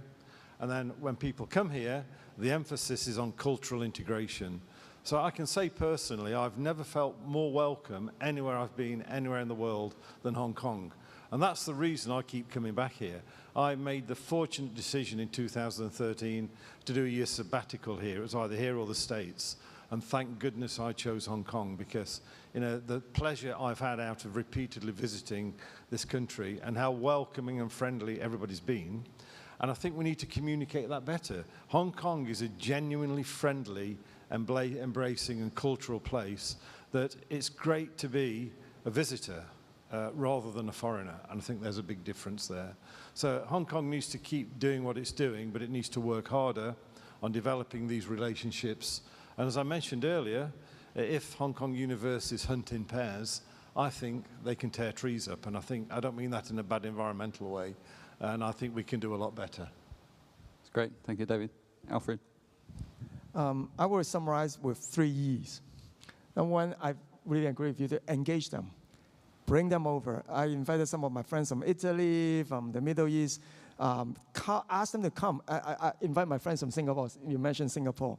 I tell my Singaporean friends, you come to Hong Kong, within 1 hour, you go up to the mountain and do hiking. Within 1 hour, you go jump into the ocean and do swimming. Only Hong Kong could do it, not New York City, not Singapore, not many other parts of the world. And so invite them to come and experience. I have someone from Harvard coming over, and once he had experienced Hong Kong, he said, when will I come again? Right? So engage them and then educate them. I think there are a lot of good policies, a lot of good things happening in Hong Kong that a lot of people outside Hong Kong do not know. And so we need to educate them about the policy, environment, the new possibilities here. And finally, I think indeed is to ask them to come and experience all this. It's one thing to tell them, it's another thing for them to come here and experience that personally. So thank you. That's great, thank you. I think just drawing all that together, you know, we definitely see that we have a shrinking workforce for various structural reasons and post-pandemic challenges to deal with. But Hong Kong has a huge amount to offer, and it's great to see speakers here very passionate about the potential and the future of Hong Kong, and with government initiatives to drive more in terms of AI, fintech, biotech, alternative energy, these growth industries that definitely we can leverage the partnerships that we have in the Greater Bay. Hong Kong will have a bright future, but as organizations, everybody has to be looking at their own systemic barriers and what they need to do to embrace a more diverse talent in the future. So with that, I think that's almost perfect. 30 seconds left on the clock. My thank you to our panelists, Fionn, David, and Alfred. Thank you. Thank you. Another big round of applause to thank our panel members, including Professor Cardwell, Professor Ho, and Ms. Zhang, for sharing your insights with us. And thank you, Matthew, for moderating the session for us. Well, our speakers shed light on the topic and really told us a lot about the trends and preferences of the current generation and also our next generation on career planning and their personal development. And most importantly, they also tell us about the advantages of Hong Kong and why is Hong Kong the best place for talents to be at. Thank you once again to the panel. Our next panel will center their discussion on the subject of creating a corporate culture embracing global talent. It will cover how global MNCs and institutions build international cultures that are still sensitive to the local context, the current corporate cultures and their implications for the long-term development of global talents, the strategies employed by governments and corporates to attract, include, and develop global talents, and best practices for building competitive advantages through multicultural, multilingual, adaptive, and embracing organizational cultures in Hong Kong. Well, before we invite the panel onto the stage, once again, a reminder for our audience to participate in the Q&A session. You can simply scan the QR codes on the screen right now to submit your questions, and our moderators will bring your questions to the panel members at an appropriate time. Now, ladies and gentlemen, let's join me in welcoming onto the stage Mr. Ashwin T, Chief Executive Officer and President, Big C Supercenter Public Company Limited. Please welcome. Next, may we invite Mr. Jai Balani, Chief Executive Officer, IBT. Please welcome.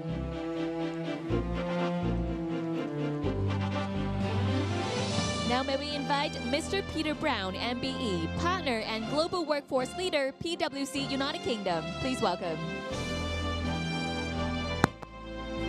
Now please also welcome on stage Mr. Wan Hua Bin, Deputy Chief Executive, Bank of China, Hong Kong Limited. And again, Mr. Matthew Golub, Managing Director of Connected Group, will help to moderate the session for us. Please welcome Matthew as well again.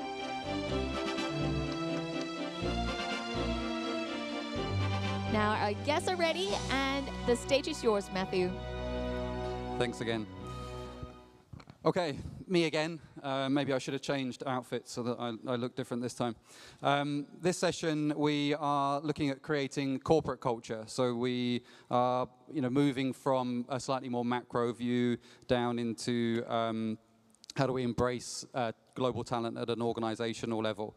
So for global talent to flourish long-term in a city, a genuinely inclusive, supportive infrastructure and corporate culture is vital. So this panel will examine how corporations and institutions are cultivating unique corporate cultures that foster belonging in order to attract and retain global talent.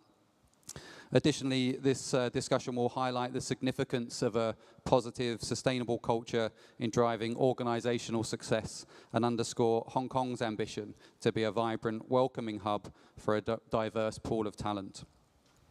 So we have a great panel. Our panelists, if I start at this end, Ashwin is the Chief Executive Officer and President of the Big C Supercenter Public Company Limited. Based in Thailand, Ashwin is CEO of Thailand's leading hypermarket chain. He brings diverse perspectives and experiences to leadership, fosters a collaborative and inclusive culture within the organization, and his remarkable leadership has been recognized as a young global leader by the World Economic Forum and a business leader of the year by CNBC. We also have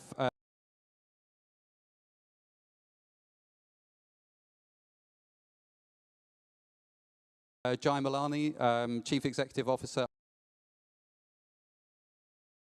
IBT. Jai, currently based in the UAE, is the founder and CEO of IBT, which is a business processing outsourcing company with a vision to revolutionize the industry. Whilst IBT has become a top BPO company in the region, Jai's leadership has also been recognized with the CEO of the Year award this year, and it's under his leadership that IBT has grown into a vital pillar empowering businesses across the UAE to thrive in a dynamic and competitive market.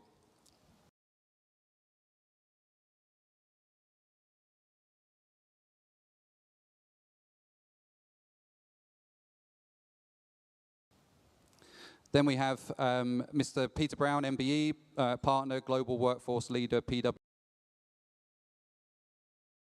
PwC based in the UK. Peter leads the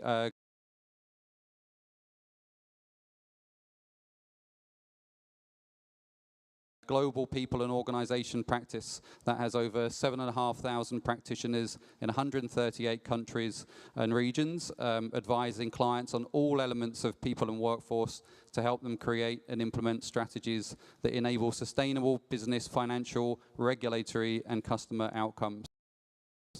Peter is passionate about making the workplace a more equitable,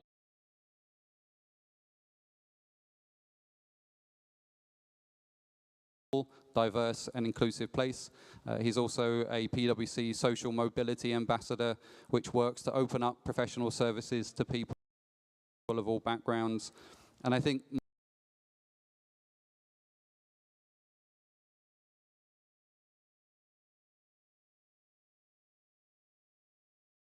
my favorite fact I have here is that Peter was listed as one of the UK's 50 leading lights in the Kindness in Leadership Awards in 2022. And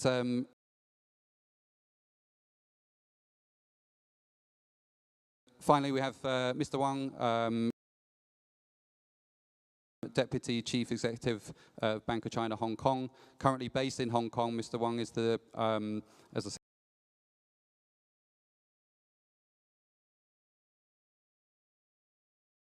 the Deputy Chief Executive, as one of the 3 note-issuing banks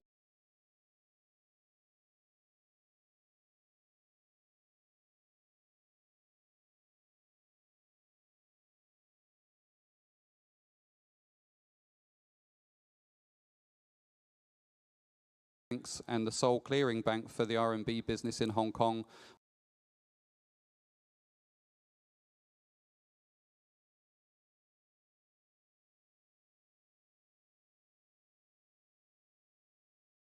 Bank of China Hong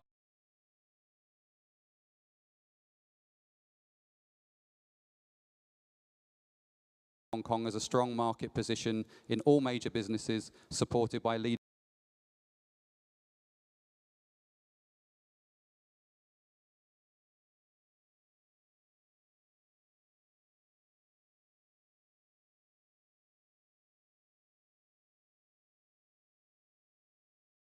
from the senior management, including Mr. Wang.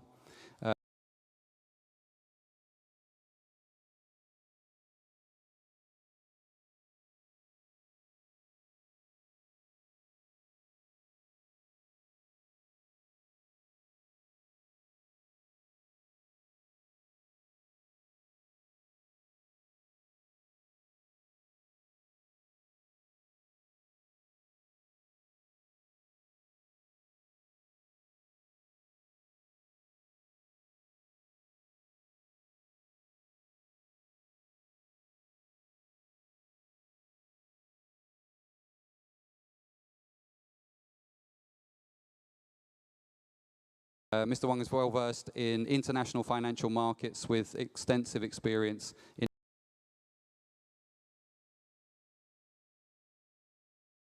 international settlement and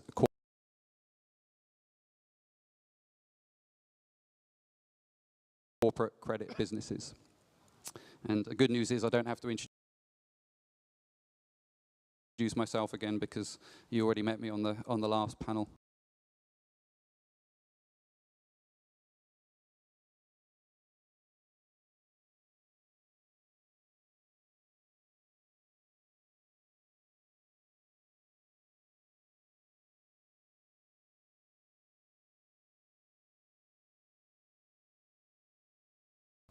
So we have quite a bit to get through in this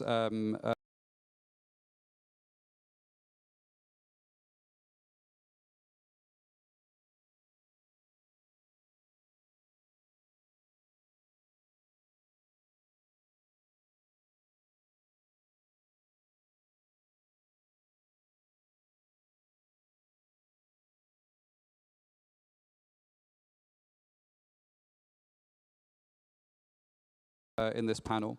And my first question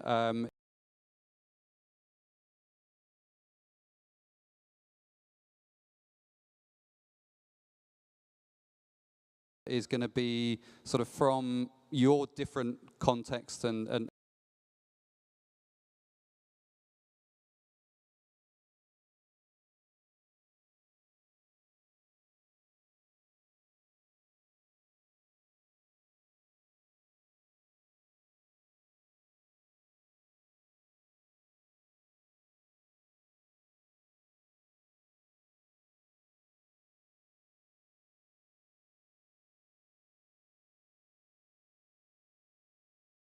backgrounds to share some strategies that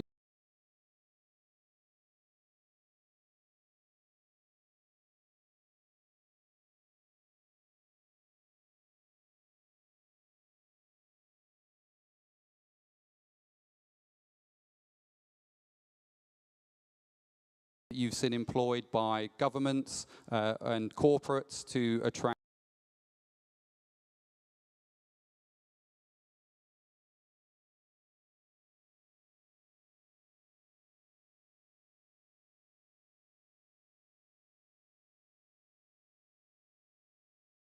and develop global talents. So again,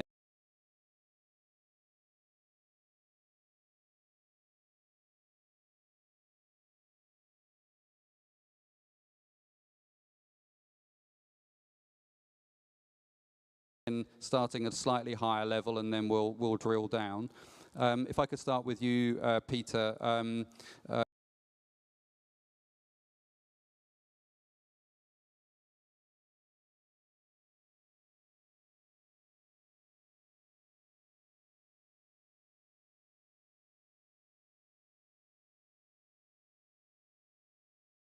The PwC conducted a hopes and fears survey.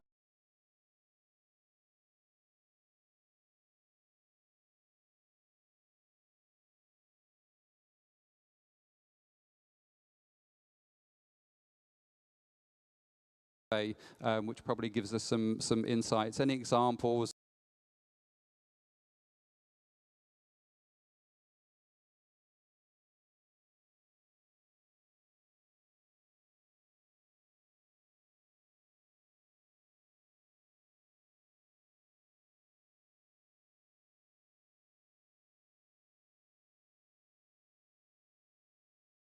Of regions, countries that perform well in that comment as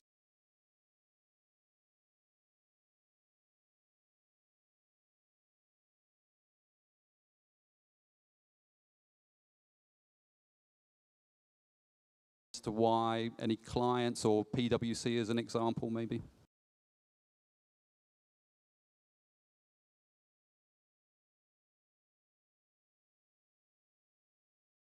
No, good morning, and thank you for that kind introduction, Matthew.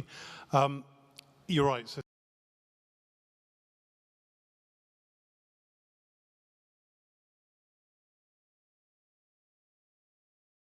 So I lead one of the surveys we do at PwC, which is called Hopes and Fears. It's the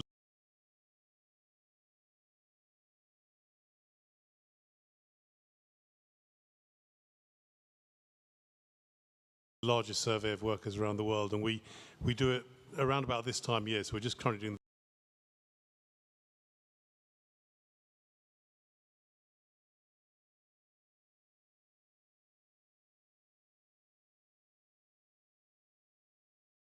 the field work for this year's survey.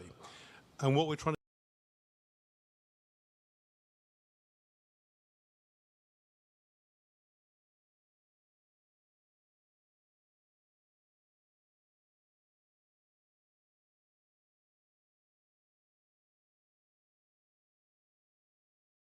to do there is just figure out what's on the mind of workers around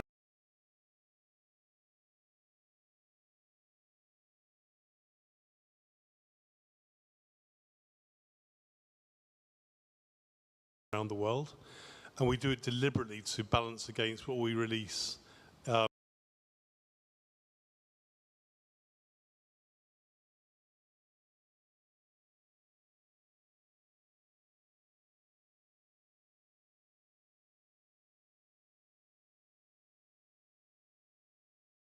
at the start of the year. At the start of the year, we survey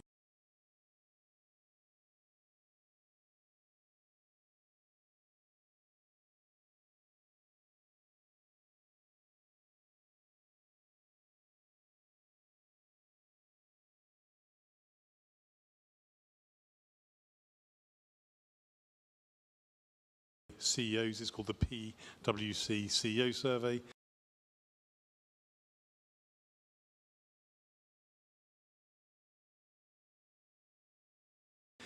We launched it at Davos. We did it again this year for the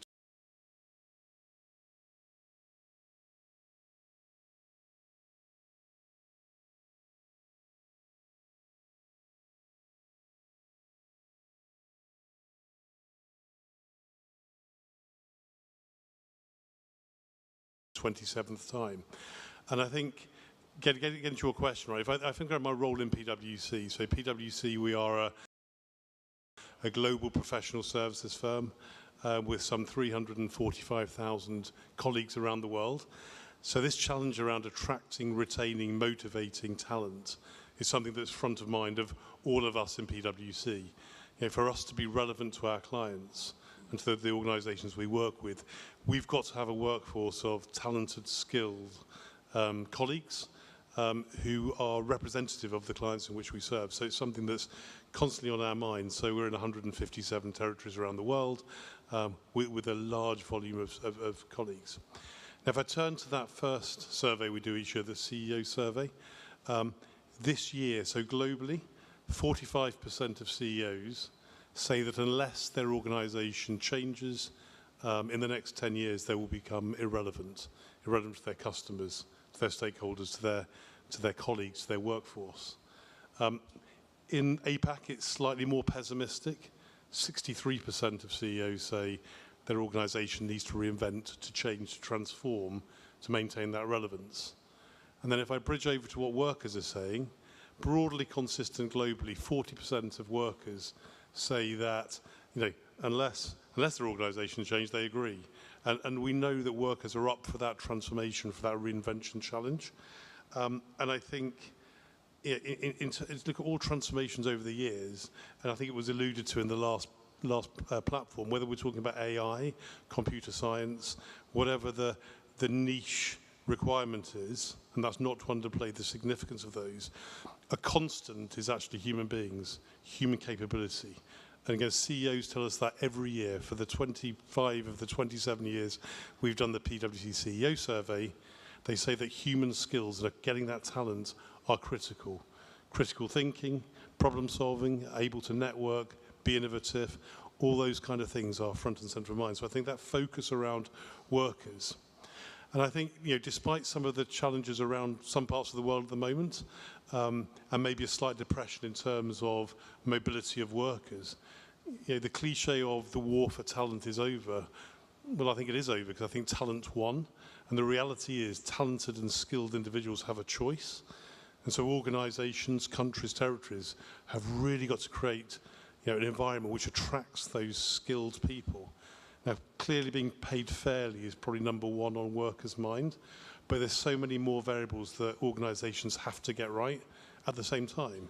So we've come out of a pandemic where many people around the world have lived their lives on devices 24/7, and they expect that kind of consumer-grade technology in the workplace. Not having that's not an option.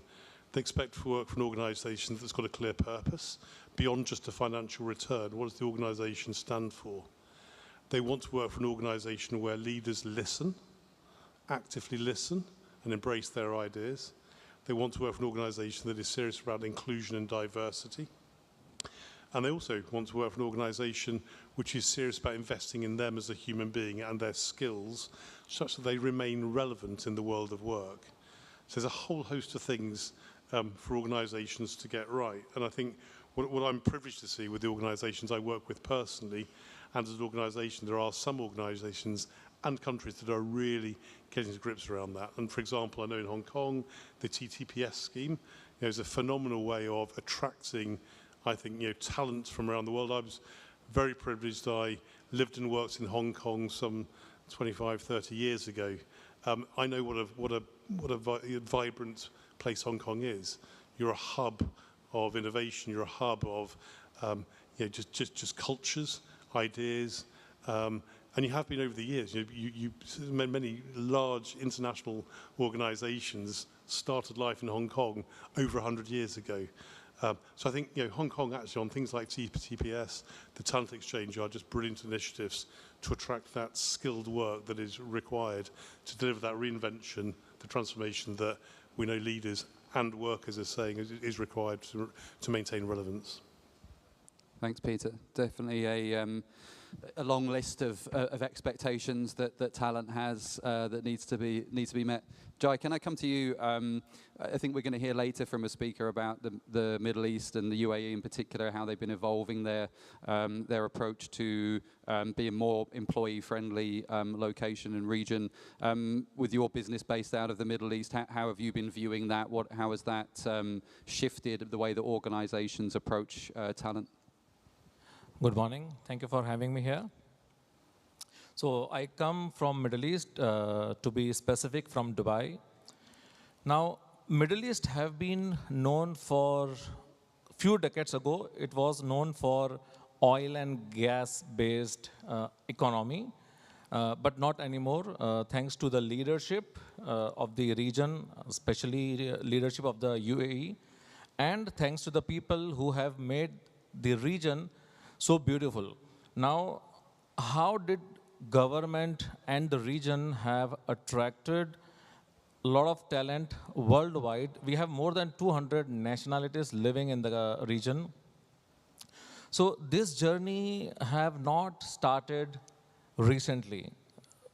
20, 30 years ago when Middle East was oil and gas based economy, the leadership had very clear vision that they want to be the number one, and not one or two, but many of the sectors. So since 1990, say 1980 and 1990, Middle East is blessed by Arabian Sea. So the port area they have used and utilized to become world's one of the largest economy for logistics and trading. Then they moved their focus to tourism. Now, we have tallest building, tallest hotels, biggest mall in our region. And when we talk about tourism, the hospitality is one of the best globally when we speak about Middle East, especially Dubai, UAE. Then the focus of the leadership moved to real estate. We got worldwide investment in the region for real estate. Then it moved to business easiness in the region. If we talk about setting up a business today, you can go to Dubai, set up a company in one day. I mean, you go to the authorities, give your documents, and you leave in 2-3 hours with your trade license. So the infrastructure is phenomenal in Middle East. Now, this has been a really long journey for our leadership and also for people. So in being successful in so many sectors, they have acquired talent from the globe. And every time, whenever any sector have grown amazing, they have came up with the new policies and new processes to retain and get more talent from the world. So this is how the leadership of Middle East have done everything possible to have talent globally and retain them in the region. That's great, thank you. I think I set up a business in 2004, and it definitely didn't take one day back then, so it's improved a lot. Mr. Wang, can I ask you to draw on your view within Hong Kong, and what are you seeing here with the latest policies and the demands on talent for your organization? Good morning, everyone, and thank you for having me here today. I'd like to respond this question from two angles, personally. Firstly, I think as one of the leading international financial center in the world and the super connector between mainland China and the world, Hong Kong has always been very attractive to global talents. That's no doubt. Nevertheless, to continuously maintain its competitiveness has never been an easy job at all. So I think to achieve this, the Hong Kong SAR government has implemented so-called Compete for Talents and Enterprises scheme, including a few measures such as the TTP scheme and liberalizing the admission of mainland professionals, etc.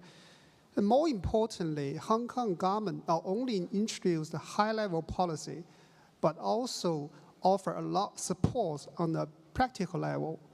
For example, they are establishing the talent engage office and also setting up a special online platform to provide one-stop services for the global talents who come to Hong Kong, help them to settle down in Hong Kong.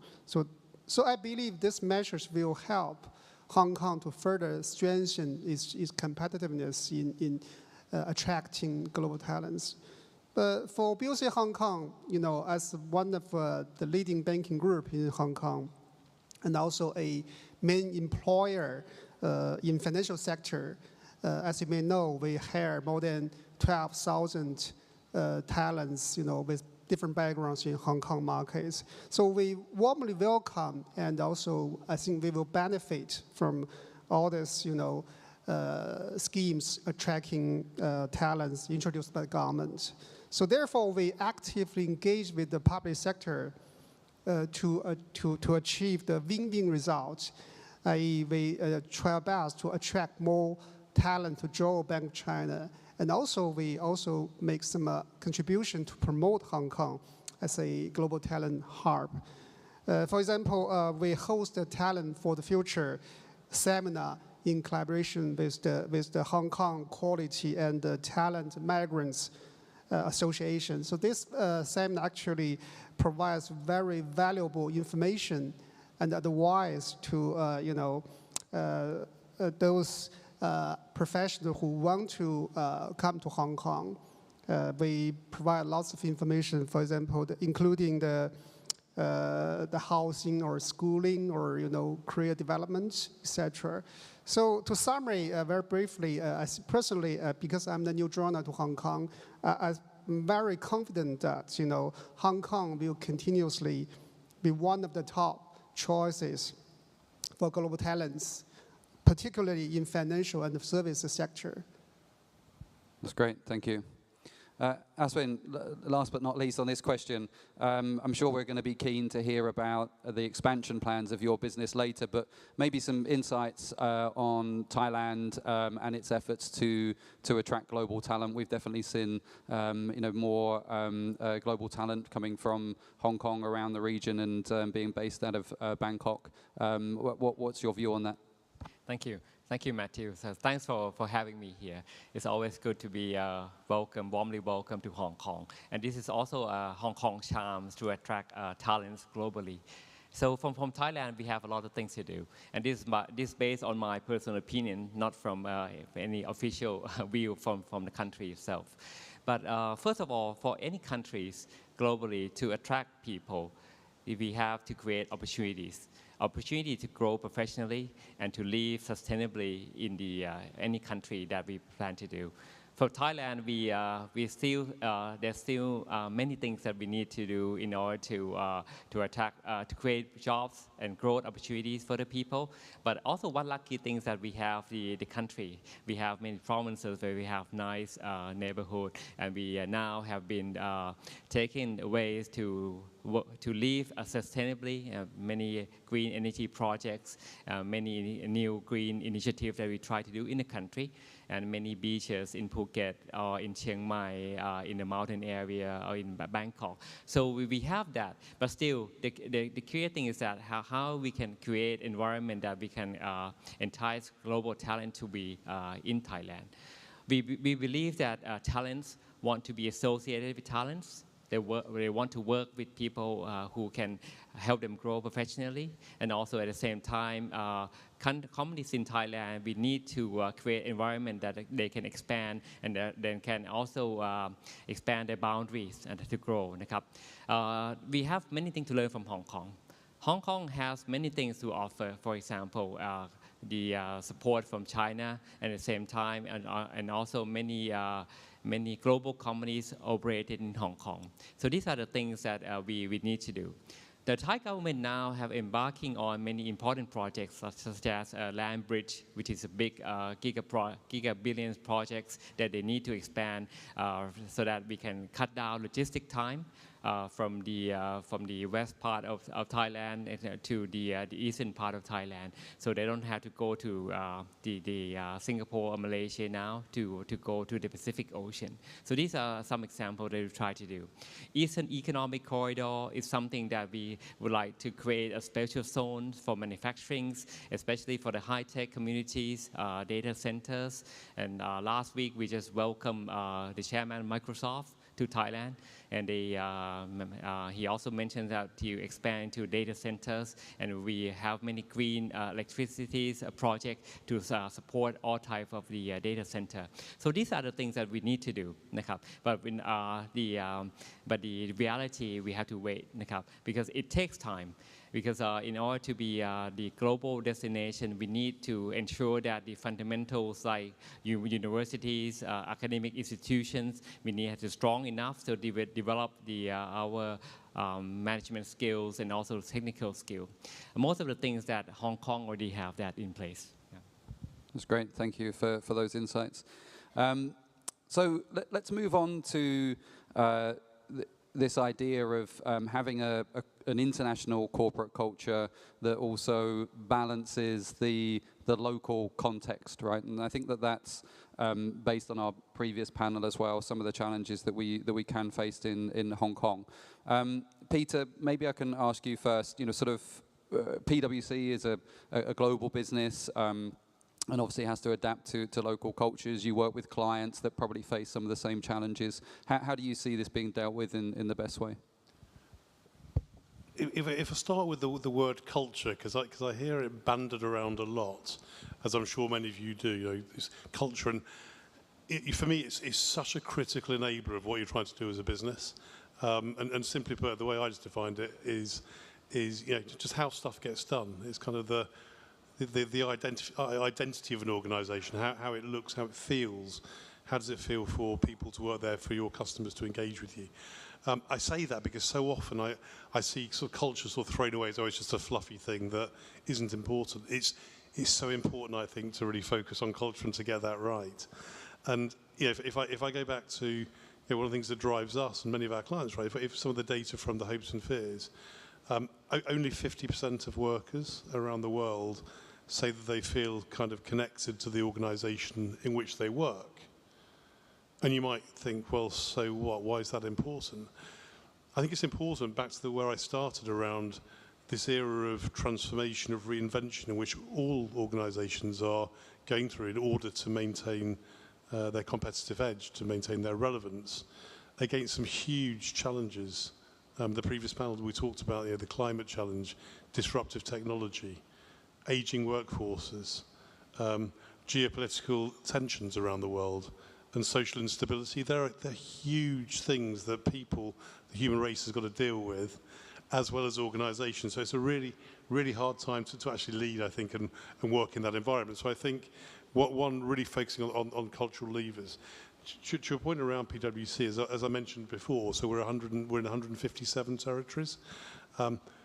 We are so diverse and so inclusive, and I love that about the organisation. And it's not totally by accident. So globally, we're totally aware of the fact of we've got to be attuned to regional and local differences. All member firms of the PwC network are part of the Inclusion and Diversity Council. They will sign up to two metrics around inclusion and diversity. One is actually around gender, and the other is any other metric or variable that's important in the local context of the territory firm. And I think for us that allows us to get that sort of, there are globally some things that are things that we really want to drive, but it really taking into account of the local market and territory. Secondly, we're a member of the World Economic Forum Parity Alliance, and that's an organisation where many corporations sign up around promoting inclusion and diversity around the world to create that more equitable workforce. And then if I think some examples again at PwC around how we're trying to drive that. So the way we recruit our people, we go to sort of non-traditional ways of doing that. Historically, you could only join PwC if you had a degree from a certain college or university. in some of our territories, the UK included, we've dropped that requirement. So we no longer require a specific bar. We open up a very vibrant higher apprenticeship scheme. And we try and hire really now what some would call a skills-first approach. So we hire for skills and aptitude as opposed to job titles and degree titles. And we're doing that because we do live in this world of a shortage of skills. So we need to be more creative to open up more opportunity for talent. I did some research with the World Economic Forum at the start of this year. It was called Skills First. Many organizations actually, because they don't interrogate the data they have on their employee base, or they don't know what they don't know, there's so much untapped potential within organizations around skills. So I think what we're seeing a lot of organizations doing is breaking down traditional jobs into component skills. And that actually allows you to be able to move skills to the moment of need at the moment of time. Now, there are many things that get in the way in those culturally. Often people get in the way of themselves, so historical ways of making decisions, processes, things that have worked for 60, 70 years, I think they need to be changed in order to be relevant going forward, which is why I think many of the organizations we work with are moving to a much more skills-first approach, a journey-based model where it's really centered around the employee, the skills they have, and how do they develop those to make those people even more relevant, to be able to move them into the right places at a time of their needs, such they can maintain their relevance for their organization and their customers. Great, thank you, Peter. Aswin, as I mentioned, your business expanding outside of Thailand, coming to Hong Kong, I believe. How do you balance that organizational culture, Thai culture, and then adapting to the local business culture as well? Thank you, Matthew.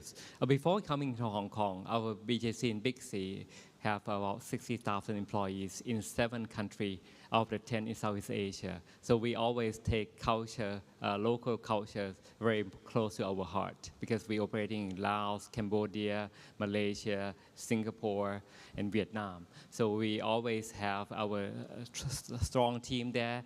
We have to act locally, think regionally. So we already have that in perspective in our mind. And before Hong Kong, we already have sourcing office in Guangzhou. So we exposed into different culture from the start. But Hong Kong is very unique because what they have to offer at the same time, a strong Oriental values, a strong support from China, at the same time has been a global city in many last decades. So Hong Kong for us is a unique blend of the Western and the Eastern culture. So when we enter into this market last July, actually the decision making is very simple. And when we Thailand as a country had opportunity to host APEC meeting into 2022, and the chief executive John Lee came to Thailand, and they have they had opportunity to host the Thai business people in a small group, and then he extend arms and open doors, as he mentioned today, to the Thai business to have opportunity to invest in Hong Kong. So we took that opportunity, and 6 months later, we in Hong Kong. Now we have 25 stores. We have to do more in Hong Kong. And so for us, working with the Hong Kong team is very important. We learn a lot from them, and we is a world-class operators in this sector, in very competitive sectors. So for us, we have to adjust also. But now the key for us is to engage and have the people-to-people connection with the whatever employees in whatever country that we operate. So we take that very seriously. And do you, just to add to that, do you see the learning going back the other way when you go to other locations? You pick up best practices? Yes, that's right. The key for us is to grow top talents in whatever country we operate, and we aspire to have our top team to come from each country. And at the same time, we also would like to expose them to different cultures. The first conversation we have with our Hong Kong team is that we also would love our Hong Kong team to lead operation in outside Hong Kong as well. Because now the carry part for our Hong Kong team is not just only Hong Kong or China, but in other Southeast Asian countries. When we come to, at the same time, we also would love to have our Thai team, Cambodian team, Lao teams to work in Hong Kong and Greater China. That's how we can blend and create a coherent culture Southeast Asian plus Hong Kong and plus global culture in our organization. Thank you. Mr. Wang, can I ask you to sort of share about culture building at BOC HK and maybe some of your experience of coming here into the business? Of course, thank you, Matthew. As you may know, BOC Group actually is a true MNC. We're operating in more than 60 countries and regions recently. Actually, as the day one, the Bank China Group establishment, we have the international DNA in our blood because we are dedicated to be a foreign exchange or the international settlement bank. And as the first and the key member, overseas member of BOC Group, BOC Hong Kong also benefit from this legacy of being international. And BOC Hong Kong, itself became a real regional bank after it is acquired non-Southeast Asian subsidiaries in the branch in 2017. More importantly, I think we serve thousands of MNCs, including both corporate and institutions. So therefore, our customers and our counterparties in our business, has been very international. So this all factors, require us, even push us to be international, to build up a international culture. I have to say it's a really challenging job for myself and my colleagues. But so far, we do not very bad job. And we, always been very committed to, fostering a very open and very people-oriented international culture that do help us to attract lots of talents with different background and build up a very outstanding professional workforce. To wrap up what we do right, I think three things come into my mind. Firstly is in integration. I think the most important is the integration of the culture establishment with our business strategy. So we try our best to fully embed our culture established with our business strategy. So that's the, when we do these things right, I think other aspects of integration become much easier. For example, the international standard with the local practice and also different background staff integration, and also our Hong Kong headquarters with other Southeast Asia branches subsidiaries. So that's the first point. Second, takeaway is the innovation culture.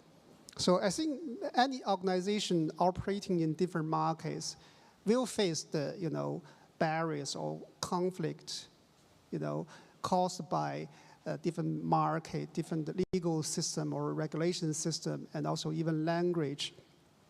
But to tackle this challenges, the most effective way, from my point of view, is to explore and also some common topics, and also maximizing the positive effect of these common topics.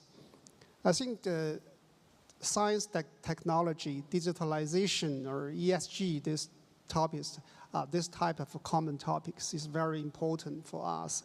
So I think the innovation culture will be very, very critical for this kind of common topic to root and flourish in your organization. So for example, recently we take a few actions like, innovation contest among, within the bank, and also we also introduced a CDO position in different business area, and also we create a ESG academy within the bank. So all these actions actually, help us to build up kind of positive flywheel to establish the innovation culture. The last but not least is to be open and also inclusive. I don't think any organization won't want to be open and inclusive, but But this thing, I think, is easier to say than do. So that's very important. I think the 3 key words from my side is firstly is the willingness. The second is the commitment, especially the commitment from the top management. I think our practice is the top management always deliver very clear message to the whole bank. You know, we are very committed to be international, to be open, and to be inclusive. The last one is the execution. I think for our organization, I think leverage the policy procedure to encourage and motivate kind of, you know, very open culture is the critical. So we actually, for example, we introduced a few schemes to encourage the exchange of our staff to expand their expertise horizon, and also we encourage headquarters staff go to Southeast Asia branches to take, you know, the local roles, and also some other actions. These a few actions, I think, really help us to build up a very dynamic and vibrant kind of culture. Thank you. That's great, thank you. And echoes Peter's earlier point that you know, culture is what you do, not just what you say and what goes on within your organization. Jai, I want to come to you because your business model has an additional complexity. So outsourcing, offshoring, you're building external teams to support corporate cultures. How does this play out for you in terms of your international growth and those cultural complexities that you see? So when we started business in Dubai, initially we grew within the country, which is UAE. Then we started our service delivery center in India. So we failed miserably because I was born in India. So I thought we know the corporate culture, people mindset, the local culture in the city itself. We thought we know that. But it's entirely different because I left India 20 years ago and I have spent 20 years in Dubai. So things have changed, right? So what we did is we established a local leadership team in India. 60 or 70% of our corporate culture, corporate governance, corporate policies are made in our headquarters. And 30 or 40% of the policies and culture-related corporate governances, we have empowered local leaders within the country to establish and run the business in the country. Now, we, IBT being outsourcing and offshoring company, as a CEO, my biggest job is to retain employees and control the attrition ratio because our business is based on people, outsourcing and offshoring, whether it's on-site, within the country, or offshore. So people are the most essential part of our business. Now, after India, when we moved to Saudi Arabia, we thought, we being a Middle Eastern company, we know Saudi Arabia. But again, it was not that great experience. So we replicated execution style what we implemented in India. We had a local leadership team in Saudi Arabia as well. Saudi leadership team was empowered to take the local and regional decisions to make sure the attrition ratio doesn't go more than 5% or 6%. And that's how, by failing and learning, and again failing and learning, we have grew and made sure that attrition ratio is always maintained, emphasizing on employee retention in our business. That's great, thank you. Always good to hear about the failures along the way, and that's always a great learning experience. I'm just mindful of time, so I'm just going to draw together a couple of our final questions so that we can involve some of the audience questions as well. And Jai has kind of moved into talking about some of those barriers that you've faced along the way, and then thinking about learning from those and the best practices for establishing multicultural, multilingual, adaptive, embracing organizational cultures. Aswin, maybe I can come back to you just in terms of that regional scope that you talked about. Maybe you could share with us some of the key barriers and how you've overcome them. Yes, thank you. Thank you, Matthew. This is a great question. I agree with what Peter mentioned about culture is very important. So one of the things, the challenges that we face in operating in different countries is the culture differences. It takes some time. It's just not the way people think in different countries, in different culture, the way they behave, the way they work, the way that we operate in business context. These things take some time. And the way we communicate, people in Vietnam communicate differently from the way that we work in Thailand. So the way we organize our office space, the way we organize activities that people can blend differently. In our hypermarket in Vietnam, we have fitness and gym inside the working area. In Thailand, it's different because because our store in Thailand from the Western culture, from the France. We got the asset from the French group that operating in Thailand, and also Carrefour store in Thailand. It's different from what we have. In Laos and Cambodia, the pace is a bit slower life. So the way we communicate with people in Laos, asking things to work, they do it at different pace. Hong Kong is also different. Hong Kong now, we try to adjust into the way that we work with our Hong Kong team. It takes some time. So the challenges that we face is the way that we interact people and try to get the best our team members here. Sometimes it requires opportunity to open minds with them. They also have a heart-to-heart interaction with them. So these are the things that we've been facing. But there's also the joy and also benefits. Once we in the same team share the same mindset and create a culture and operational that we can be proud, I think that will be very rewarding. Yeah. Absolutely. Peter, maybe I can bring that one over to you in terms of integrating global talent into an organizational structure and then enabling that talent to become effective, productive. How do you see that operating? I think many organizations spend a lot of time attracting, and Matthew, you probably know this from your companies. I think where a lot have a challenge though is then the retention part, which is really difficult. And I think in really simple terms is make sure the reality matches what you've told the candidate before they've joined. And often if there's a mismatch, you see some challenges there. But I think if you're saying you want to embrace new ideas, different ways of thinking and all the rest of it, then if the individual doesn't feel that and find that, then they'll typically look for an opportunity elsewhere. And I'll just make a point there around sort of data, right? So in the world in which we live and in terms of social media platforms, workers aren't afraid to tell people very quickly around that experience. So I think there's something about there. But I think the point around data, many organizations collect so much data on their employees, UMATA surveys, sentiment surveys, and yet do very little with it.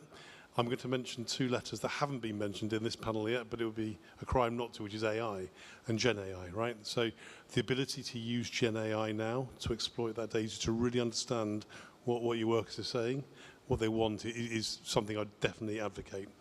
Second thing I'd mention is just in this world where we are all sort of changing, transforming against the challenges, what we're seeing is a real disconnect in what leaders think and what workers think. So 58% of leaders, CEOs, will say their organization, their leadership tolerate small-scale mistakes and errors and agreeable dissent, i.e. having a slightly different point of view. If you ask workers the same question, that drops right down to 25%. And I say the reason that's important is if we are in a world of transformations, maintaining relevance, which we are, you need your workforce to be really safe and feel they're in an environment where it's okay to have a different point of view, to make small-scale mistakes. Right? And I think if you're innovating, you are going to be making mistakes if you're innovating at full stretch. I think the third point I'll just make, Matthew, is around focus on leadership. The challenges we face around the world at the moment are huge and in many cases existential. Think around the green transition, the power of Gen AI disruptive technology in particular. We set up a couple of years ago the Centre for Transformative Leadership because so many of our client organizations and actually ourselves were just trying to figure out how do you lead in the context of the world in which we live, because there is no playbook. And I think focusing on leadership, both at the top level, but all the way through the organization to enable your people to be empowered, equipped to deliver against the transformative agenda in which many of them are currently living today. Great, thank you. We are just about to run out of time. I'm going to just ask one final question, Aswin, if I may, because I think there will be people interested in hearing this. You've probably seen the question come up. What was the driving force behind Big C's decision to enter Hong Kong, bearing in mind it is such a competitive environment? Thank you. I saw the question here. So first of all, let me clarify. Big C is not in supermarket business. We are in retail, but we are also in people business. We are in people business because we're serving what's needs for people to live happily and sustainably. So we provide food, we provide non-food products. So having said that, we rather be in a country or in the region that very highly competitive, but also have higher growth than just less competitive country with lower growth. And Hong Kong can offer that. Hong Kong is part of the Greater Bay Area. For us, we look at Greater Bay Area, Hong Kong, and the other provinces, Guangdong provinces. It's such a high growth opportunity for us. And when we look at the Greater Bay Area, there's no such place as Hong Kong to be based here and base our business here that we can enter the Greater Bay Area better. That's why we look at the opportunities here, why we are still a small player, a new entrance in this country, but we also think that it's offer tremendous opportunity. And very importantly is that Hong Kong is such a hub for global talents. That's why we can leverage on the extremely important asset here to expand business regionally and globally in the future. That's great, thank you. Definitely a job as an ambassador for Hong Kong ahead, I think, for you, Aswin. So we are out of time now. So just in summary, it's complex. What organizations need to do to attract talent is wide-ranging. Culture is not a simple one activity. It comes with a lot of communication, a lot of trial and error. And Hong Kong definitely has these challenges of a declining workforce that we've talked about, but it has the potential and the attractiveness to a global market to bring talent into Hong Kong. But you need to be, as organizations, prepared to build that scaffolding, to support the individual to come into the organization and ensure that the people within your organization understand that message and how they are best equipped to integrate new talent as it joins your organization and then begins to be productive and bring value to the bottom line. So with that, thank you to our panelists. Thank you, Aswin, Jai, Peter, Mr. Wang. Great to have you here. Thank you. Thank you. Thank you very much once again to our panel. Thank you, Mr. Brown, Mr. Mulani, Mr. Techa Jarionviku, and Mr. Wang. Thank you very much. Please proceed off stage and be seated. And thank you to Mr. Matthew Golub for moderating the session for us again. Thank you. Truly inspiring. Thank you for sharing your expertise and from your experiences. Well, ladies and gentlemen, after a morning of thought-provoking conversations, it's now time for a break. Before we head out for lunch, please spend some time to visit the Career Connect Expo in Hall 3F next door. The expo brings together industry leaders, major enterprises, and partners of Hong Kong Talent Engage to showcase the diverse development opportunities and industry prospects of Hong Kong, Macau, and mainland China. And before you leave the hall, please be reminded to return your headsets to the counter at the entrance if you have borrowed one. We'll see you again here at Hall 3G at 2:30 for more inspiring sharing. We'll see you after lunch. Thank you.